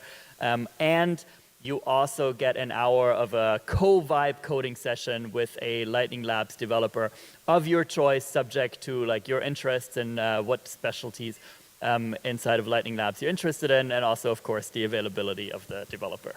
Incredible. Awesome. Thank you so much, Lightning Labs. All right. Got some great challenges. Okay. And so these are, again, in addition to going for the best overall. So you can pick one of these. Yeah. You get an hour of Lalo's time to look at your terrible code. pretty cool. Yeah. Okay. Cool. And last but certainly not least, if you and your entire team are all beginners, either this is your first hackathon or your first attempt writing open source code, you're also eligible to participate for the Best Beginner Hack Challenge. So we like to recognize the team that's got the people who are trying something new for the first time, and this is our way of recognizing the best project from beginners. Absolutely. Okay. That's all of the prizes. Let's talk about rules. So how can you get disqualified in our hackathon? So really how to not get disqualified, but we've got a handful of rules. Most of them are around team members and project start and what you're building. So first, teams are 1 to 4 members. You can have no less than 1 and no more than 4 members. And you individually can only be a member of a single team, so no double dipping. At least one of the team members must be present, so you can't have remote team members, but one of the people, the person who creates the submission for the thing must have a Bitcoin++ ticket and must be present here during the judging rounds to demo your project. So that would be for both the expo, and then if you make it to finals, you also must be present for finals, which we'll talk about later. Yeah, also the remote members of your team do count towards your 4 limit. So you can only have 4 members of your team. If you want, a couple of them can be remote, but if you have 4 people in person, then you cannot have friends from back home. Great, so if there are no team members here during the judging periods, which we will highlight later, your team will be disqualified and you will not be eligible for any of the prizes. Show up. And last, no development may start before the start date and time of the hackathon, which is more or less now. Yeah, so if you got a head start on your project, it's completely fine to do thinking and prep work, but all the code we expect to be written during the time of the hackathon to keep everything fair. So if you got a head start, just go ahead and RM tech RF, just get new or get init and just restart the project after this. What have we got? We got 2 more. Any teams that violate this rule will be automatically disqualified. But to mention, so all code written before the hackathon should be claimed, and judges should be made aware of what specifically was built during the 2 hours of the hackathon. Cool. Yeah, a common question is, can you make a PR into an existing project as your hackathon submission? Absolutely yes. You're allowed to make your project around modifying an existing project. You just have to make it very obvious what you built during the hackathon, and you can't take credit for what was already built beforehand. If there's ambiguity, then judges it's not going to look good for judges. So if you're working on an existing project, make it very, very clear for judges that what was actually built during the hackathon and what was built ahead of time. All right, speaking of judging, so now that you know the rules, how you be judged, there will be 2 rounds of judging at this hackathon. The first one is going to be something called the Expo, and it will start at 1 p.m. tomorrow, Thursday. There's a few things to note about an Expo. How many of you have done Expo-style judging for a hackathon before? Great. Or been to a science fair. Like a handful of people. Okay, so you may or may not be familiar with this. You will be assigned a table number. I believe we'll be using the tables in here and maybe the ones upstairs. We'll figure it out. Or maybe we'll be in the other room. I don't know exactly where we'll be at. We will let you know, depending on how many teams we have to judge. But you'll get a table number assigned. You will come. You will find your table number. You will set up shop with yourself and your team with your laptop. Judges will be circulating with clipboards and timers. You will have 3 minutes to tell them about your project before they move on to the next one. So there will be a couple of roaming judge panels, and you'll ideally have multiple opportunities to present your project to the judges. Yeah, the recommendation is that you show up to the expo to get set up 30 minutes ahead of time. So 30 minutes before the expo starts, you want to be there and get ready and basically start practicing your pitch, because the gun's going to fire right at 1 p.m. on the dot. Judges will be going around, so you don't want to hold them up. And we have a really tight schedule and a lot of teams to get through. So again, the recommendation is you show up half an hour before the expo starts to set up and get ready and situated so we can start on time. After the expo, the judges will convene and they will pick, I believe, 6 teams that will move on from the expo to finals. Finals will be happening on Friday at 1 p.m., so 24 hours later. If you are selected to move from the expo to the finals, you are welcome to continue working on your project until finals presentation at 1 p.m., so you get another extra 24 hours of hacking. Of course, everyone is welcome to continue hacking on your project for as long as you would like after expo judging happens, but only the 6 finalists will be eligible for the overall prizes, and for the final thing, you'll be presenting on stage on the last day. So that's on the schedule at 1 o'clock. Cool. Are there any questions about the judging or the submission requirements or anything like that? Again, you're going to submit ASAP on the website, on the hackathon website, and you will have your project in by noon tomorrow, and the expo starts at 1 p.m. at a TBD location that we will tell you. But yeah, there's a lot of information. Feel free to raise your hands if you think of any questions. Oh. All right, so what will you be judged on? We use what we call Women's Olympics Gymnastics schedule. That's not the right word. Judging criteria. Schema for judging, sorry. So there's basically 3 criteria that you're going to be judged on. The first we call routine difficulty. Basically, this is judged kind of on the quality of your idea, or what you set out to build. How hard is it? What's the ambition or scope of your project? How clever is it? So potential impact of your idea alone.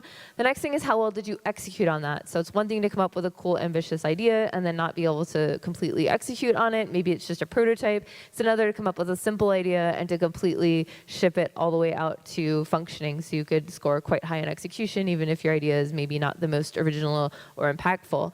And then the final thing is something we call general effects. So this is how well did you adhere to the theme of the hackathon, which in this case is consensus.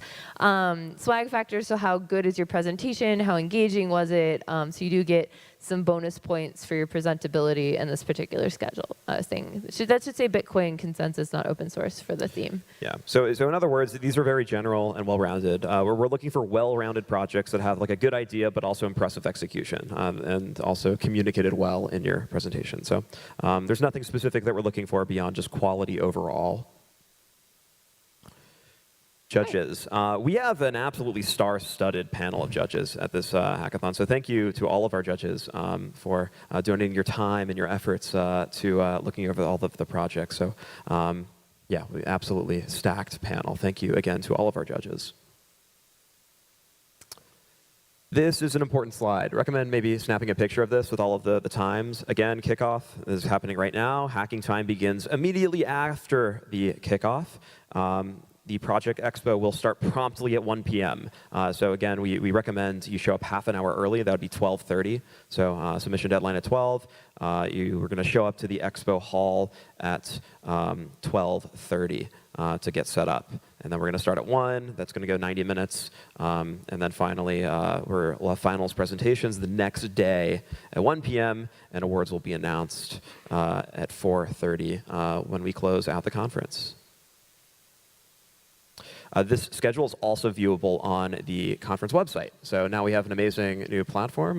We have all of this information at your fingertips for your viewing pleasures. Should I participate, Alex? That's a great question, Nifty. Yes, you should participate. If anybody's wondering if they should or should not participate, the answer is obviously yes. There's no downside. You're here. You're at the conference. This is the most magical part of the event. Yes, we're talking about you. You are going to hack. Everybody hacks. If you're here, you're a developer, and for that reason, you are going to participate in the hackathon. You have the vibe coding tools. There is no excuses. So everybody hacks. Y'all on board with that? Everybody's going to submit a project? Yes, yes, yes. Cool. OK, what happens now? This is basically it. So what happens now, you have the rest of the evening off, if I'm correct.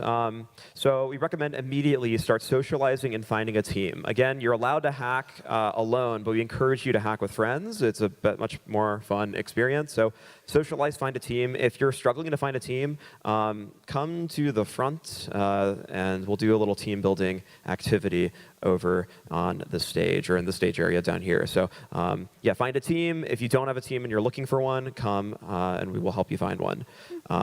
Then as soon as you have an idea, or really a team name, get your submissions in early. So you do not want to forget the deadline. It will be closed, and it'll be very, very sad if you don't get your submission in on time. So please get your submissions in on time, and then get hacking. So anything else? Any questions? Again, everybody, we did a great job explaining because there's no questions.